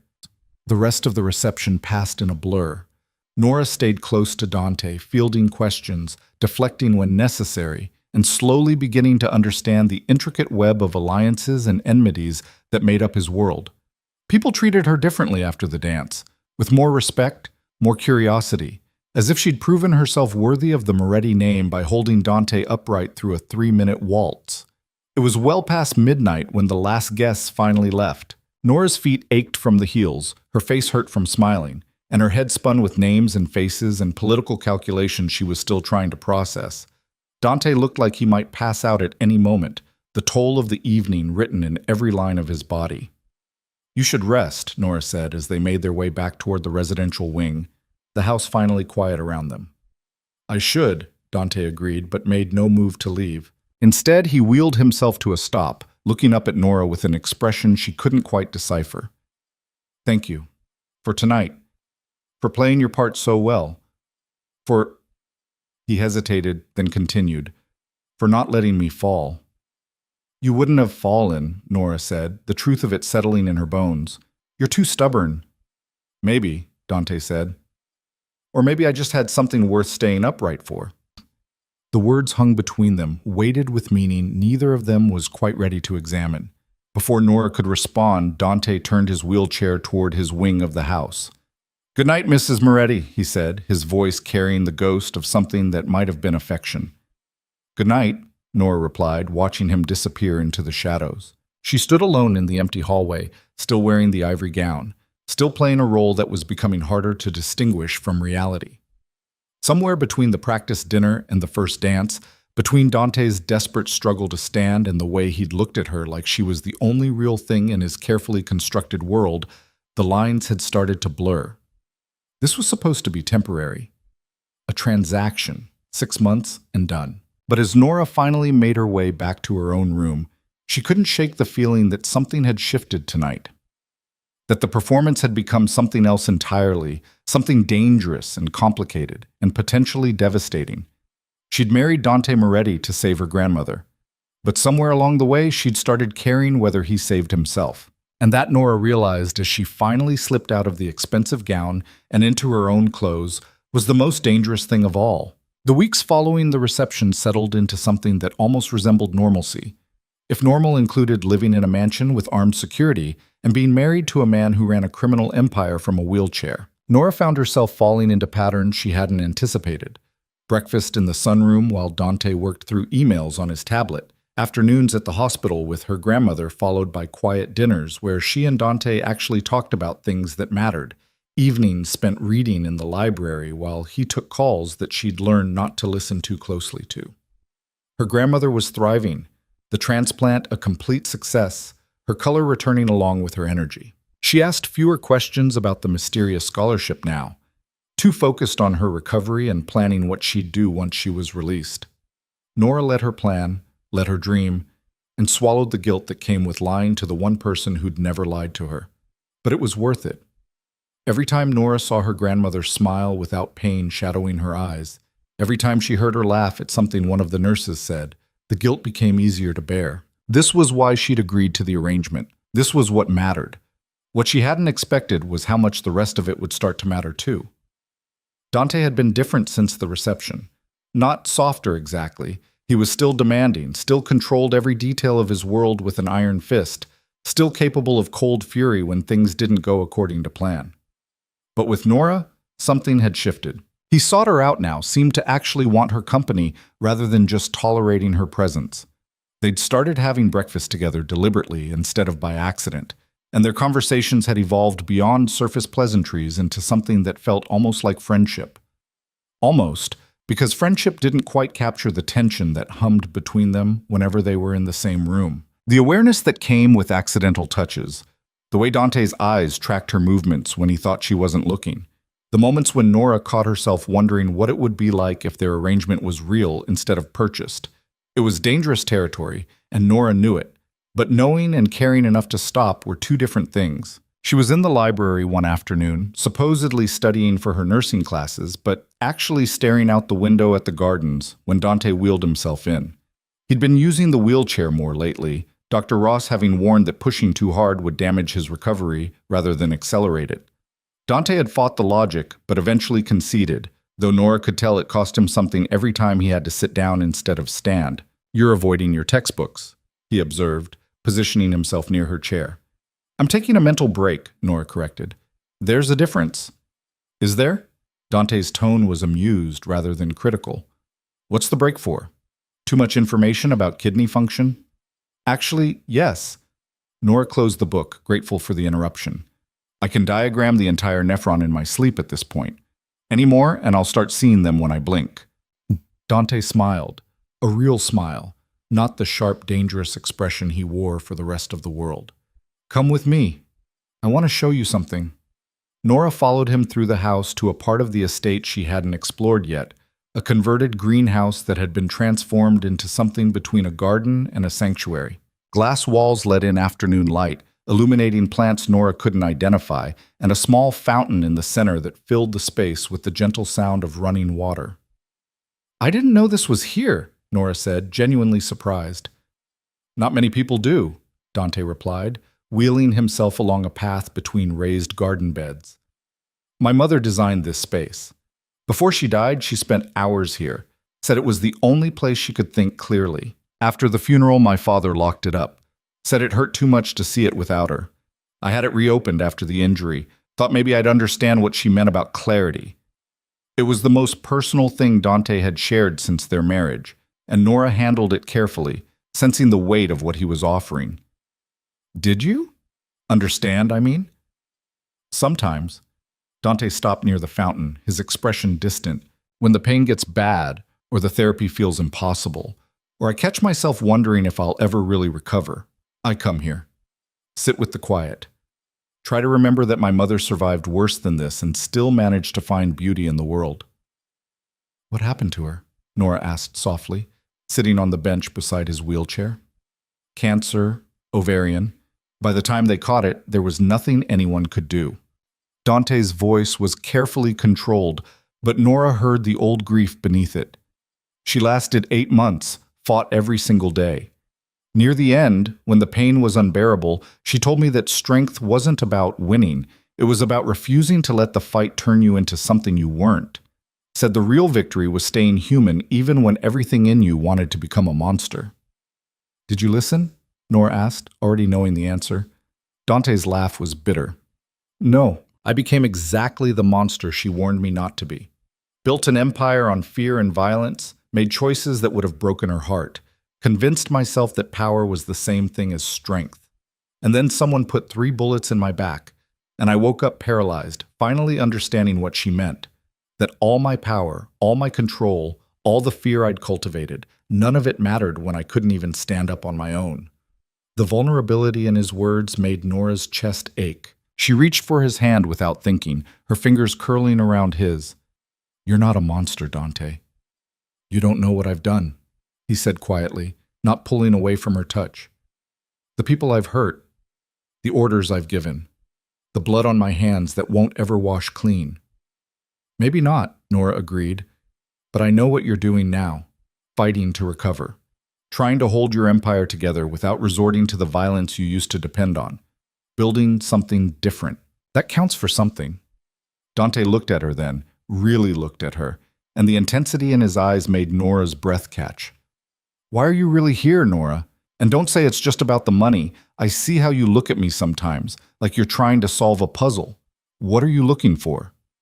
The question caught Nora off guard, stripped away the easy answers she'd prepared. She could lie, could deflect, could maintain the professional distance that was supposed to protect them both. But sitting in his mother's greenhouse, surrounded by beauty that had survived grief and abandonment, honesty felt like the only option. I'm looking for proof that people can change, she said finally. That making one desperate choice doesn't define your entire life. That you can start from a terrible place and still end up somewhere good. Because if you can do it, if someone like you can transform into someone better, then maybe I can too. You don't need to change, Dante said, his voice rough. He stopped, seemed to struggle for words. You're the first real thing that's happened to me in years. Everyone else wants something, plays an angle, performs for advantage. But you look at me like I'm just a man. Not a boss, not a threat, not an opportunity. Just someone trying not to drown. Isn't that what you are? Nora asked softly. I used to know, Dante admitted. Now I'm not sure anymore. They sat in silence after that, hands still joined, the fountain providing a gentle soundtrack to thoughts neither of them was ready to voice. Nora understood that something was shifting between them, that the careful boundaries they'd maintained were eroding with each shared moment. She should pull back, should remember that this was temporary, that in less than 5 months they'd go their separate ways and pretend this marriage had never been real. But she didn't want to pull back, didn't want to pretend. And that terrified her more than anything in Dante's dangerous world ever could. The moment broke when Dante's phone buzzed with a message. He glanced at it, and whatever he saw made his expression shutter closed, the vulnerable man disappearing behind the cold businessman. I have to take this, he said, releasing Nora's hand. Julian needs me in my office. He wheeled himself away before she could respond. leaving Nora alone in the greenhouse with the unsettling realization that she was falling for her temporary husband. Not because of his power or his money or the role he played in her survival, but because underneath all the violence and control was someone fighting desperately to become better than he'd been. Someone who trusted her enough to show her his mother's sanctuary and admit he didn't have all the answers. Someone she could actually love if she let herself. Nora stayed in the greenhouse for another hour, trying to talk herself out of feelings that had no place in a contract marriage. By the time she returned to the main house, she'd almost convinced herself that what she felt was gratitude and proximity, nothing more. Then she saw the woman waiting in the foyer, and every carefully constructed rationalization crumbled. She was beautiful in a way that made Nora feel instantly inadequate. Tall, elegant, with the kind of bone structure that belonged on magazine covers, and the confidence of someone who'd never doubted her place in the world. She wore a designer suit that probably cost more than Nora's car, her dark hair swept into a flawless chignon, her makeup subtle and perfect, and she was staring at Nora like she was something scraped off an expensive shoe. "You must be the replacement," the woman said, her voice cultured and cold. "How quaint." Nora's spine straightened. "I'm Nora Moretti. And you are?" "Isabella Marchese." The woman's smile was all teeth and no warmth. "Dante's former fiancé." "I'm here to speak with him about a business matter. Where is he?" The words hit like a physical blow. Former fiancé. Dante had mentioned an engagement that ended after the injury, but he'd made it sound like ancient history, not something that could walk through his front door demanding an audience. "He's in a meeting," Nora said, keeping her voice steady despite the sudden sick feeling in her stomach. "I can let him know you're here." "Don't bother." Isabella moved past Nora like she owned the place, her heels clicking against marble with familiar confidence. "I know where his office is. We were engaged for 2 years. This house used to be as much mine as his." Mrs. Castellano appeared from a side hallway, her expression revealing nothing. "Miss Marchese, Mr. Moretti isn't expecting you." "He'll see me," Isabella said with absolute certainty. "We have unfinished business." She disappeared down the hallway before anyone could stop her, leaving Nora standing in the foyer with a growing sense of dread. Mrs. Castellano's expression softened slightly, the closest she'd come to sympathy since Nora had arrived. "Don't let her get to you," the older woman said quietly. "Miss Marchese has always been good at making people feel small. It's her particular talent." "What happened between them?" Nora asked, hating how much she needed to know. Mrs. Castellano hesitated, then seemed to make a decision. "They were engaged before the injury. Miss Marchese came from the right family, had the right connections, knew how to navigate this world. Mr. Moretti thought she was perfect for his life. Then he got shot, ended up in a wheelchair, and Miss Marchese couldn't handle being engaged to someone who looked weak. She broke it off 3 months into his recovery, cited irreconcilable differences in the paperwork. Broke his heart, though he'd never admit it. The revelation made too many things click into place. Dante's walls, his certainty that their marriage was just business, his determination to stand at the reception despite the cost. He was proving he wasn't the broken man Isabella had abandoned. He was showing everyone, but especially her, that he was still formidable. Nora should have felt vindicated, should have been glad that Dante's emotional distance had a source that had nothing to do with her. Instead, she felt fury building in her chest, white-hot and protective, directed at a woman who'd looked at Dante's injury and seen only weakness.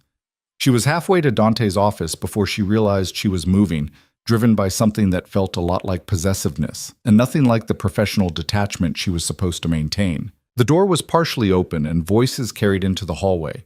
Dante's, controlled and cold, and Isabella's, sharp with something that might have been desperation or calculation.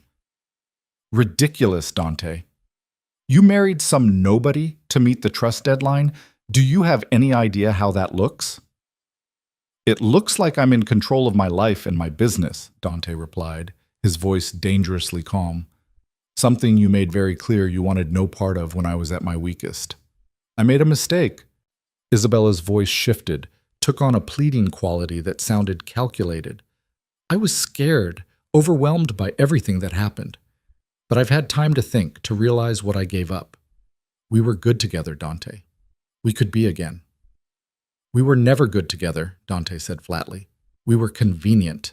You wanted access to my world. I wanted someone who understood it. But the moment that became inconvenient, the moment you had to actually stand by me instead of just standing next to me, you ran. So no, Isabella, we're done. We were done the day you walked out of the hospital. And her? Isabella's voice turned sharp again. This nurse you pulled off the street and married in a courthouse? You expect me to believe that's real? That you fell in love with some girl who probably didn't even know your name 3 months ago? Nora should have left then, should have walked away before she heard Dante's answer, but she stayed, frozen in the hallway, desperately needing to know what he'd say. The silence stretched too long. Then Dante spoke, his voice different than Nora had ever heard it, uncertain, searching, almost vulnerable. I don't know what it is, he admitted, but it's more real than anything I had with you. Nora looks at me and sees a person, not a position. She held me up when I could barely stand, not because she was paid to, but because she chose to. She sits with me in my mother's greenhouse and doesn't flinch when I tell her about the monster I used to be. So no, Isabella, I don't expect you to believe it's real. I barely believe it myself, but it's mine, and you have no place in it. Nora's hand flew to her mouth, stifling the sound that wanted to escape. Through the crack in the door, she saw Isabella's face twist with fury, and something that looked like genuine pain. You're making a mistake, Isabella said, her voice cold again. She doesn't belong in this world. She'll crack under the pressure. Or worse, she'll get herself killed because she doesn't understand the rules. And when that happens, don't come crying to me. I won't need to, Dante said. Because unlike you, Nora is stronger than she looks. Now get out of my house, Isabella. We have nothing left to say to each other. Nora heard movement and barely managed to duck into a side room before Isabella stormed past, her face a mask of barely controlled rage. After her heels faded down the hallway, after the front door slammed with enough force to rattle the windows, Nora emerged from hiding and found herself face to face with Julian, who'd appeared from somewhere with his usual impeccable timing. Eavesdropping, Mrs. Moretti?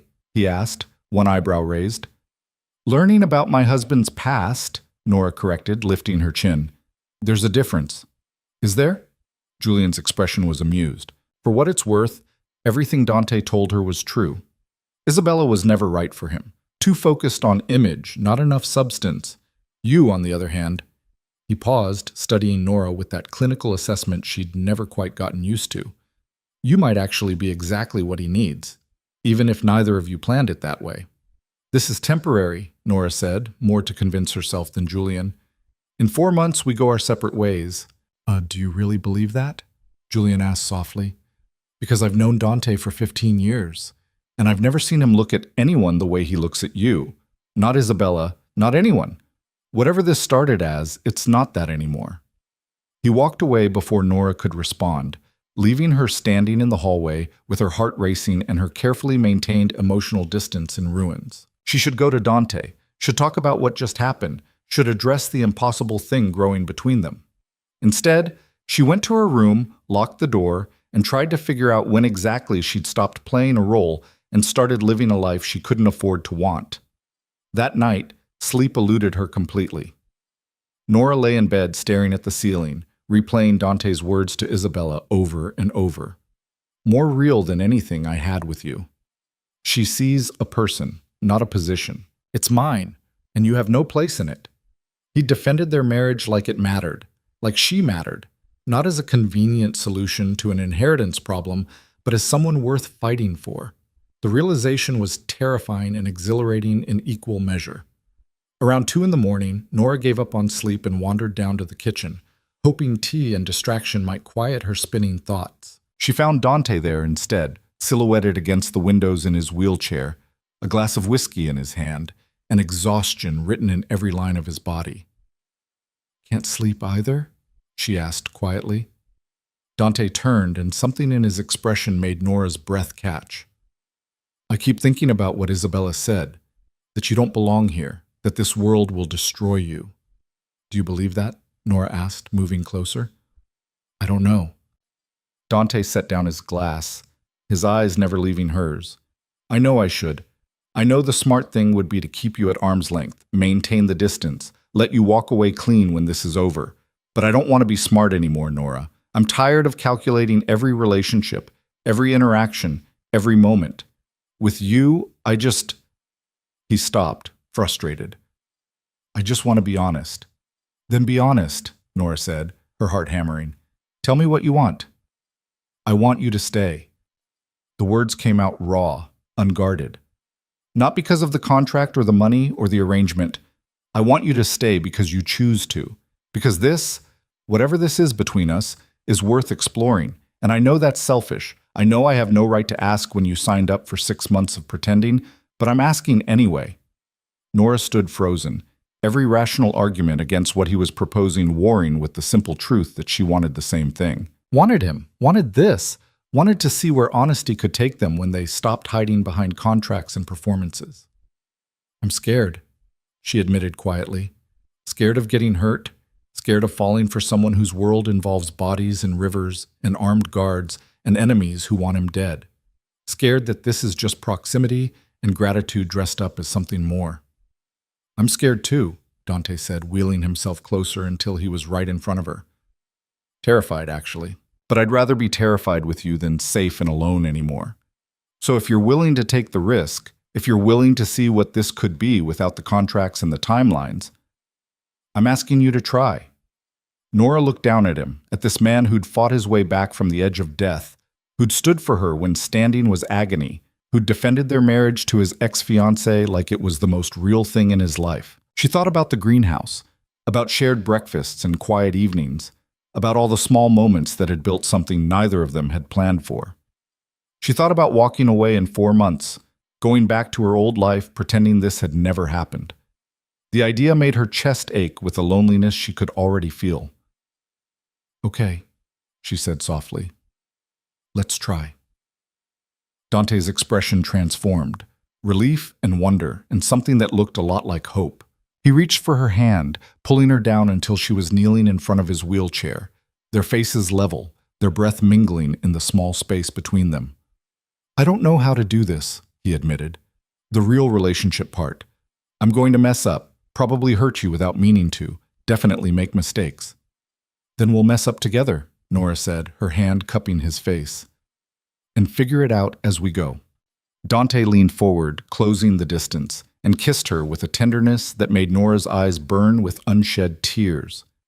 It wasn't the desperate kiss of people who'd been waiting too long, but something gentler, a promise, maybe, or the beginning of something neither of them knew how to name yet.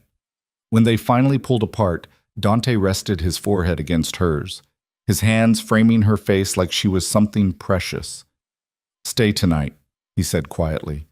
Not in the East Wing, with me, just to sleep, nothing more. I don't want to be alone anymore. Nora nodded, beyond words, and let Dante lead her to his wing of the house, to rooms she'd never entered, to a bed they shared for the first time with nothing between them but honesty and the fragile beginning of something real. They fell asleep tangled together, Dante's arm around her waist, Nora's head on his shoulder, both of them surrendering to the truth they'd been fighting since the night they met. This wasn't temporary anymore. This wasn't a performance. This was real and terrifying, and possibly the best decision either of them had ever made.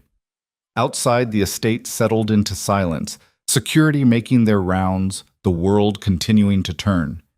Inside, two people who'd married for all the wrong reasons discovered they'd somehow found all the right ones along the way. And for the first time since the injury, since the bullets, and the betrayal, and the desperate scramble to maintain control, Dante Moretti slept without nightmares, anchored by the woman in his arms who'd chosen to stay. Morning arrived with sunlight streaming through windows Nora didn't recognize, and for a disorienting moment, she couldn't remember where she was. Then she felt the weight of Dante's arm across her waist, heard his steady breathing behind her, and reality settled back into place with startling clarity. She'd spent the night in Dante's bed. They'd crossed a line that couldn't be uncrossed, moved from performance into something genuine and potentially devastating.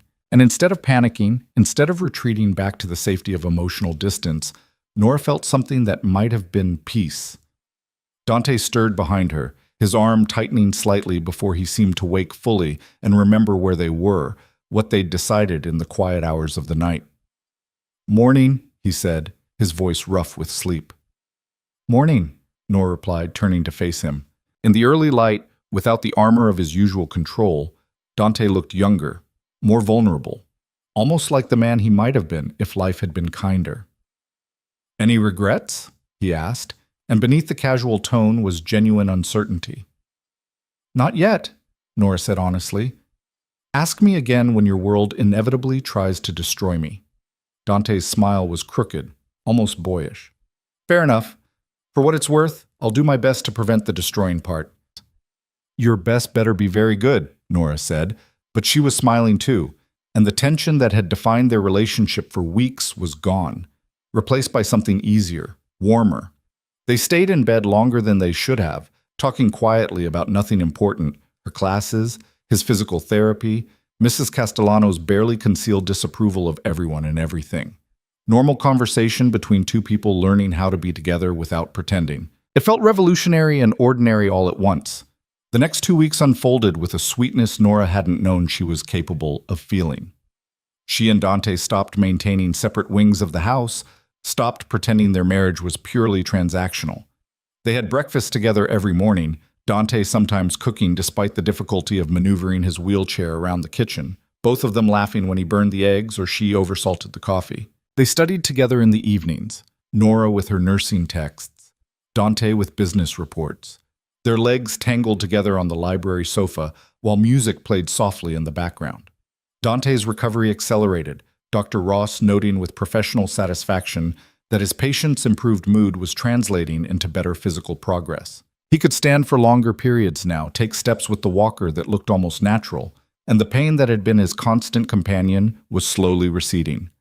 Nora's grandmother was released from the hospital, moving into a rehabilitation facility that felt more like a luxury resort than a medical center. She was thriving, her strength returning daily, and when Nora visited, she talked constantly about the future.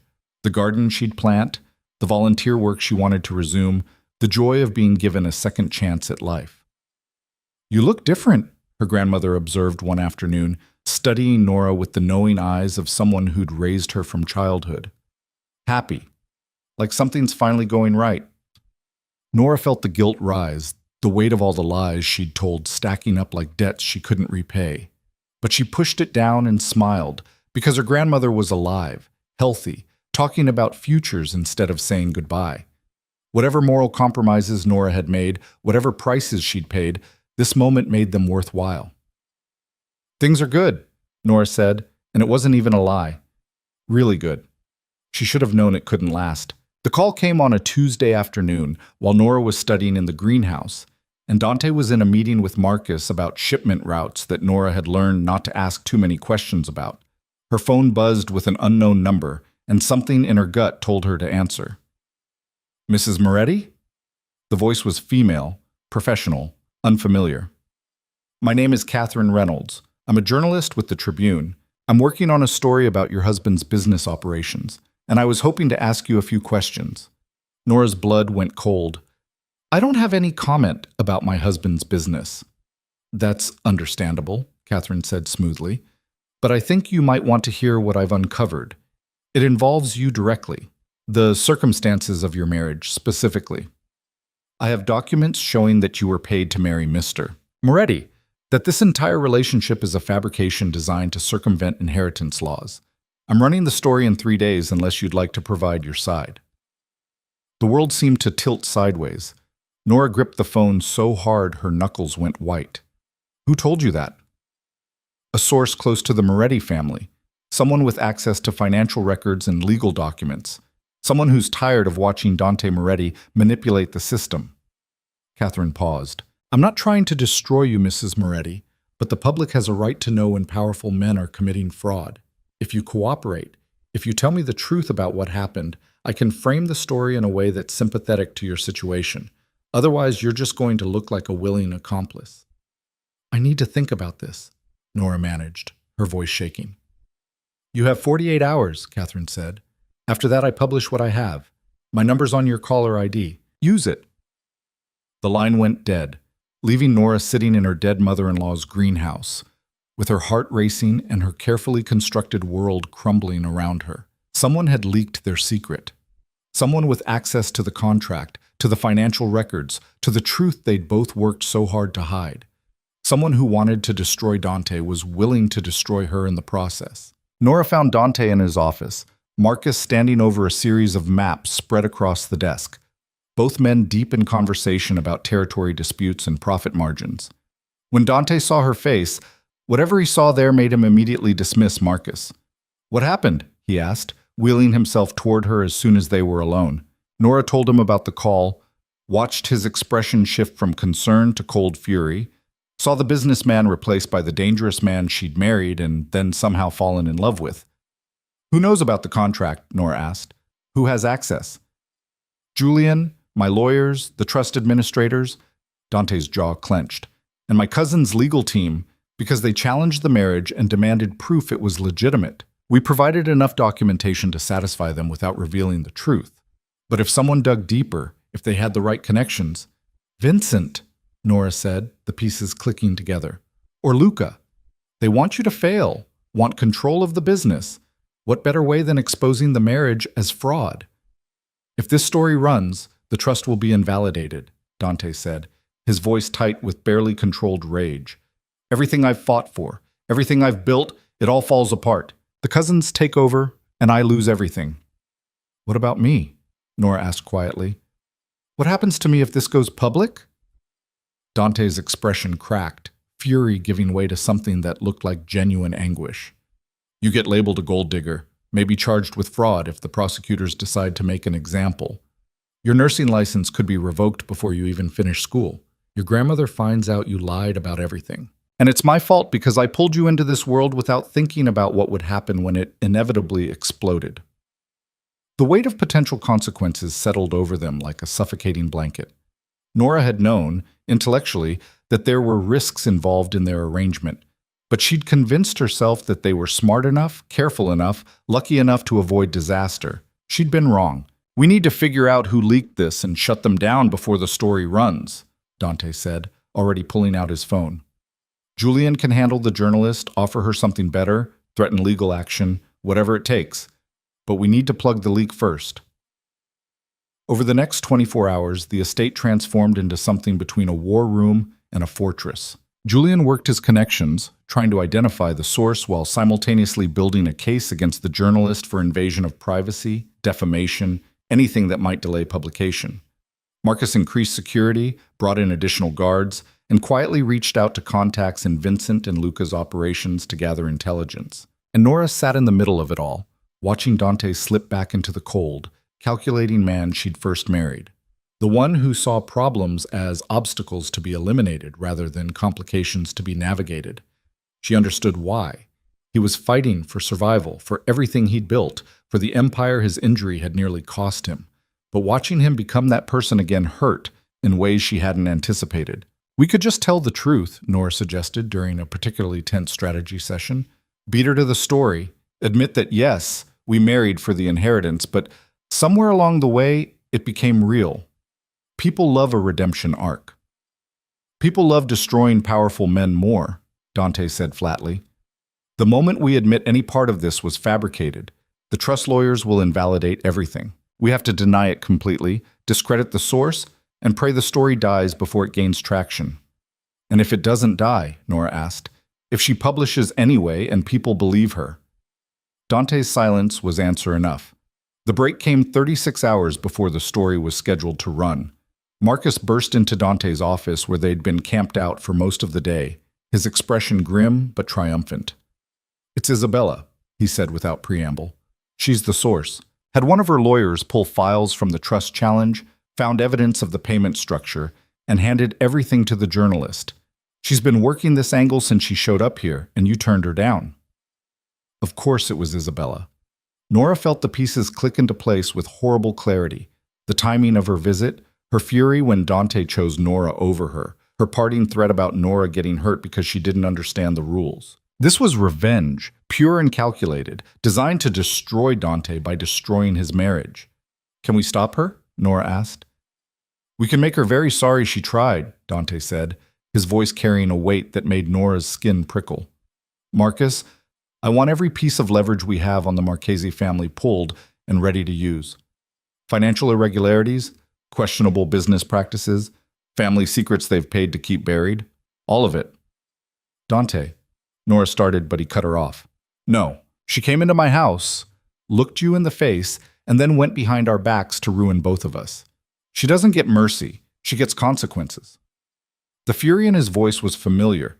This was the man who ordered bodies dumped in rivers, who built his empire on fear and violence, who didn't forgive betrayal. Nora had known he was capable of this, had seen glimpses of it in overheard conversations and careful avoidance of certain topics. But seeing him embrace it so completely, watching him become the monster his mother had warned against, made her realize just how fragile their happiness had been. "If you do this," Nora said quietly, "if you destroy Isabella the way you're planning to, you become exactly what she accused you of being, a man who solves problems with threats and intimidation. Is that who you want to be?" "It's who I need to be to survive," Dante said, not looking at her. "You want me to be better, to choose mercy over violence, to transform into some kind of reformed criminal. But that's not reality, Nora. Reality is that people like Isabella will always see kindness as weakness and use it against you. The only way to win is to be more ruthless than your enemies." "And if winning costs you everything that matters?" Nora asked. "If you save your empire but lose yourself in the process?" "Then at least I still have the empire," Dante said, and the coldness in his voice made Nora's heart crack. She left the office before she said something she couldn't take back, before the anger and disappointment building in her chest exploded into words that would damage them both. She understood survival, had made her own terrible choices in the name of it, but somewhere along the way she'd started to believe that Dante was different, that he could choose to be better, to build something real instead of just protecting what he'd taken. She'd been wrong about that too. Nora was packing when Dante found her, wheeling himself into her room. Their room, she corrected mentally, because she'd stopped sleeping in the East Wing weeks ago, and stopping when he saw the suitcase open on the bed. "What are you doing?" he asked, his voice carefully neutral. "Leaving," Nora said, not looking at him. "Before the story breaks, before everything falls apart, before I become collateral damage in whatever war you're planning to wage against Isabella." "You signed a contract," Dante said. 6 months. We're not even halfway through. The contract said I'd play your wife, attend your events, maintain appearances. It didn't say I'd watch you become the worst version of yourself and pretend to be okay with it." Nora finally turned to face him, and the pain in her chest made it hard to breathe. "I fell in love with the man who stood for me at the reception, who took me to his mother's greenhouse, who admitted he was scared and asked me to try anyway. But that man just threatened to destroy someone out of revenge, and I don't know if he's coming back." "You fell in love with me?" Dante's voice was barely above a whisper, and all the cold calculation had drained from his face, leaving only raw vulnerability. "Of course I did," Nora said, tears burning her eyes. "I'm an idiot who fell for someone I was supposed to be pretending with. But I can't watch you sacrifice everything good about yourself just to win.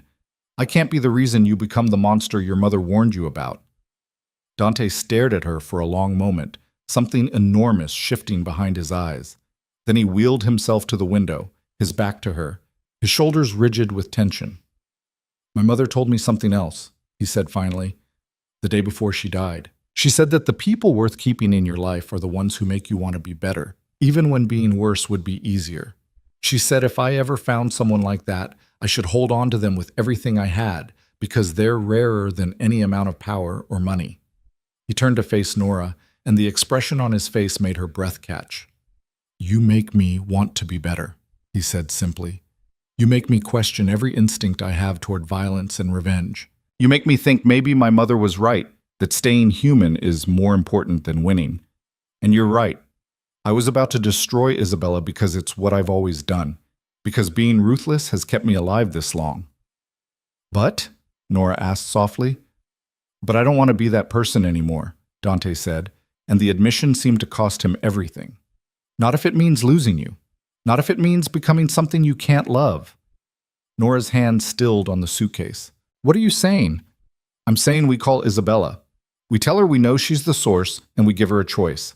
She pulls the story, signs an NDA, and disappears from our lives permanently. In exchange, we don't retaliate. We don't destroy her family. We don't leak her secrets. We don't do any of the things I was planning. We let her walk away, and we survive whatever fallout comes from the story if she refuses." "That's not ruthless," Nora said. "That's mercy. That's me choosing you over my empire," Dante corrected. choosing who I want to be over who I've been, choosing to trust that maybe love and honesty are stronger than fear and control. The words hung between them, weighted with significance that went far beyond the immediate crisis. This was Dante offering transformation, offering to become the man his mother had hoped he could be, offering to build something real instead of just protecting something broken. This was Dante choosing Nora, completely and without reservation. "Okay," Nora said, her voice shaking. "Let's call her." Isabella answered on the third ring, her voice wary. "Dante, I wasn't expecting to hear from you." "I know what you did," Dante said, his voice calm and controlled. "I know you're the leak, that you gave the journalist everything she needed to destroy my marriage and invalidate the trust. And I know why. Because I chose Nora over you, and you couldn't handle it." Silence on the other end, then Isabella's cold laugh. "Are you calling to threaten me? Because I've already given the story to multiple sources. Whatever you're planning to do to shut me up, it's too late." "I'm calling to offer you mercy," Dante said, and Nora heard the cost in his voice, the difficulty of choosing this path over the easier, more violent one. "Call off your journalist, sign an NDA, walk away from this, and I'll let you. No retaliation, no consequences, no using everything I know about your family's business dealings to destroy you. You get to leave clean." "And if I refuse?" Isabella asked, suspicion clear in her tone. "Then the story runs, the trust gets challenged, and we all lose. Me, you, Nora, everyone connected to this mess. But at least I'll know I gave you the chance to do the right thing before everything burned down." More silence. Then Isabella's voice, different now, smaller, almost uncertain. "You're serious. You're actually offering to let me walk away." "I'm choosing to be better than my worst instincts," Dante said quietly. "Something someone very important recently reminded me was possible. So yes, I'm serious. You have 24 hours to decide. After that, whatever happens, happens." He hung up before Isabella could respond, then looked at Nora with an expression that was equal parts exhaustion and hope. "I can't believe I just did that." "I can," Nora said, moving to him, her hands finding his face. "Because you're not the monster you think you are. You're someone who's been fighting so long you forgot there were other ways to win." Dante pulled her down into his lap, his arms wrapping around her like she was the only solid thing in his world. "If this backfires, if she publishes anyway, and I lose everything, then we figure it out together," Nora said firmly. "We face whatever comes, and we survive it. Because that's what we do." They stayed like that for a long time, holding on to each other while the world outside continued to turn and the clock counted down toward Isabella's decision. It should have been terrifying, leaving their future in the hands of someone who'd already proven she wanted to destroy them. Instead, Nora felt something like peace settling into her bones. They'd made a choice, not the smart choice, not the strategic choice, but the right one. The choice that let them sleep at night, the choice that kept them human. Whatever came next, they'd face it honestly. Isabella called 18 hours later, her voice clipped and professional. "The journalist has agreed to kill the story in exchange for an exclusive on something else, a corruption scandal in the mayor's office that I happen to have documentation for. Your marriage is safe, for now. I'll sign your NDA, and then I'm leaving the city." "We're done, Dante. Truly done." "Thank you," Dante said, and meant it. "Don't thank me," Isabella said bitterly. "I'm not doing this because I suddenly grew a conscience. I'm doing it because destroying you won't give me back what I lost. And because—" She paused, then continued quietly, "because maybe you're right. Maybe Nora is better for you than I ever was. Maybe she can give you something I couldn't." She hung up before Dante could respond, leaving them in the sudden, stunning silence of a disaster averted. "It's over," Nora said, barely able to believe it. "We're safe." "For now," Dante agreed. "But Nora, I need you to understand something. The trust deadline is in 2 weeks. After that, the marriage has served its legal purpose. You could walk away, take your money, go back to your life. The contract would be fulfilled." "Is that what you want?" Nora asked, her heart in her throat. "No," Dante said immediately. "But I need to know it's not what you want either. I need to know that you're staying because you choose to, not because you feel obligated. Because what I feel for you, it's not gratitude, and it's not convenience. It's love. Real, complicated, probably going to mess this up, sometimes love, and if you don't feel the same.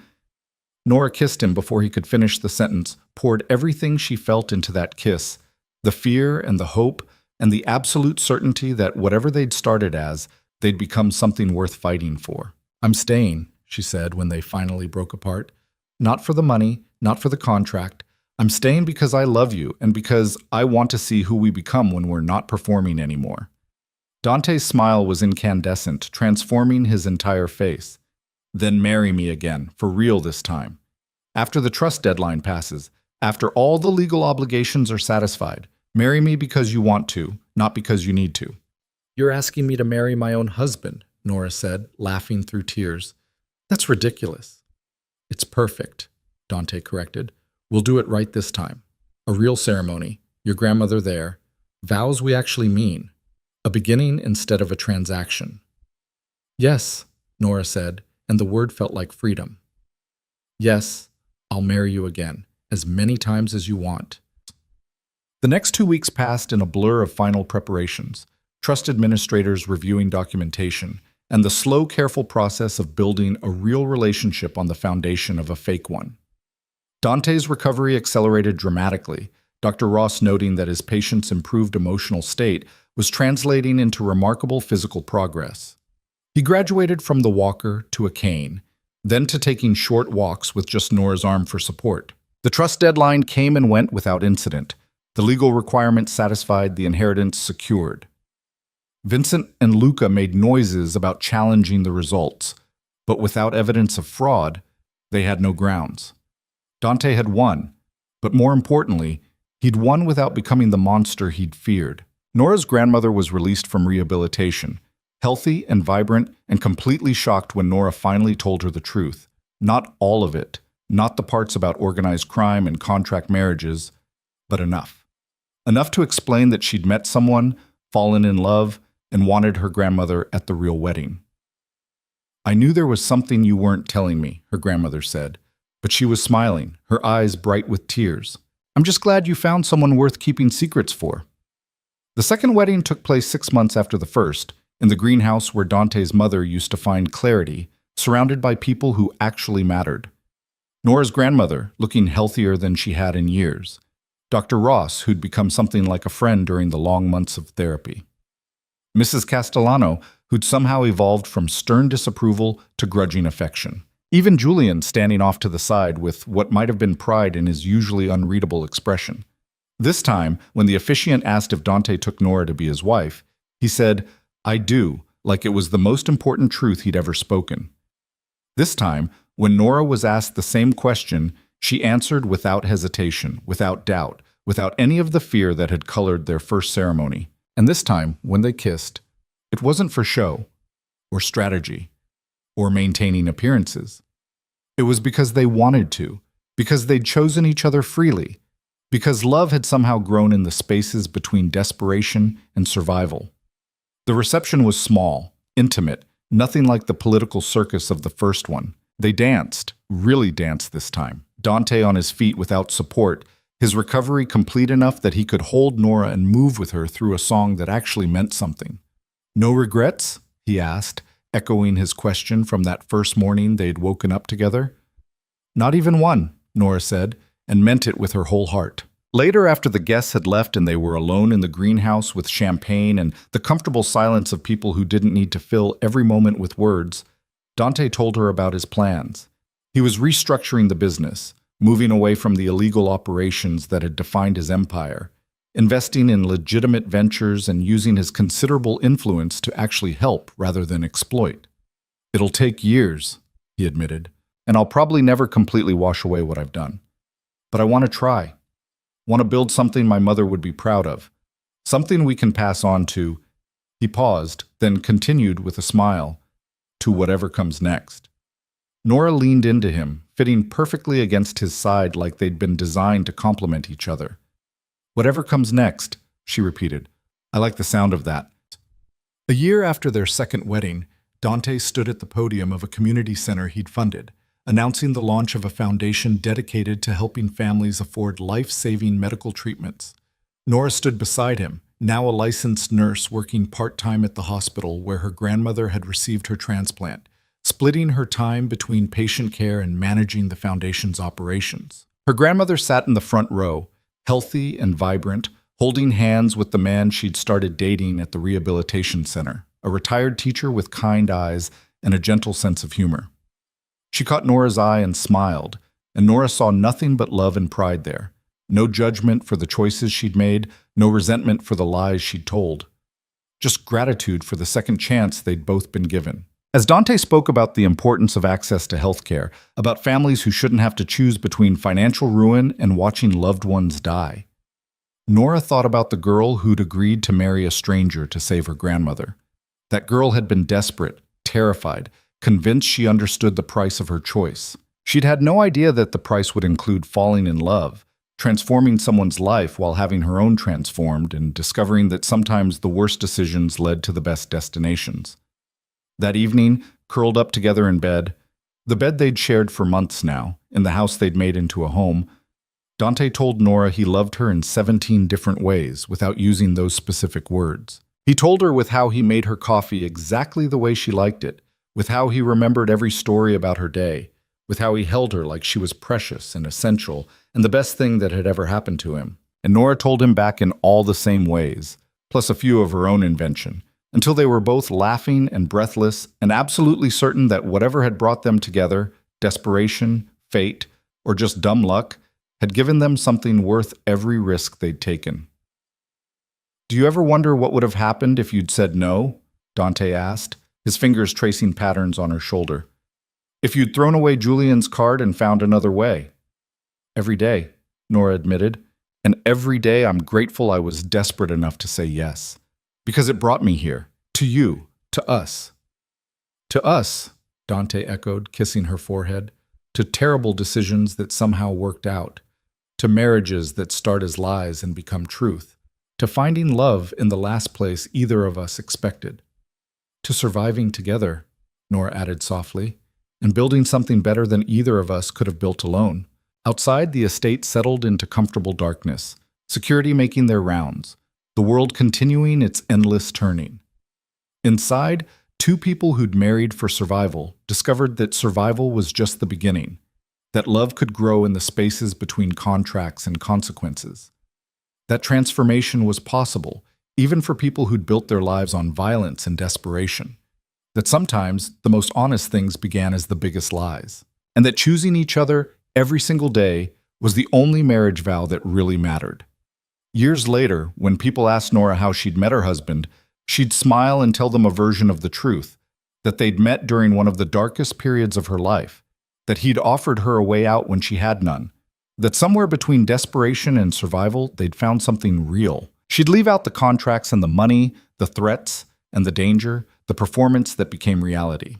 She'd leave out everything except the essential truth, that Dante Moretti had been broken when she met him, and so had she, and together they'd learned how to build something whole. That was the story worth telling. The rest was just details. And in the greenhouse that had witnessed their second beginning, where Dante's mother's carefully tended plants still thrived under Nora's care, where they came when the world felt too heavy and they needed to remember who they'd chosen to become. There, in that space filled with light and growth and the quiet persistence of things that refused to die, their story continued. Not as a mafia boss and the girl he'd paid to marry him, but as two people who'd looked at each other's broken pieces and decided to build something beautiful anyway. That was the ending they'd earned, the one they'd fought for, the one they'd chosen together. And it was, in every way that mattered, perfect.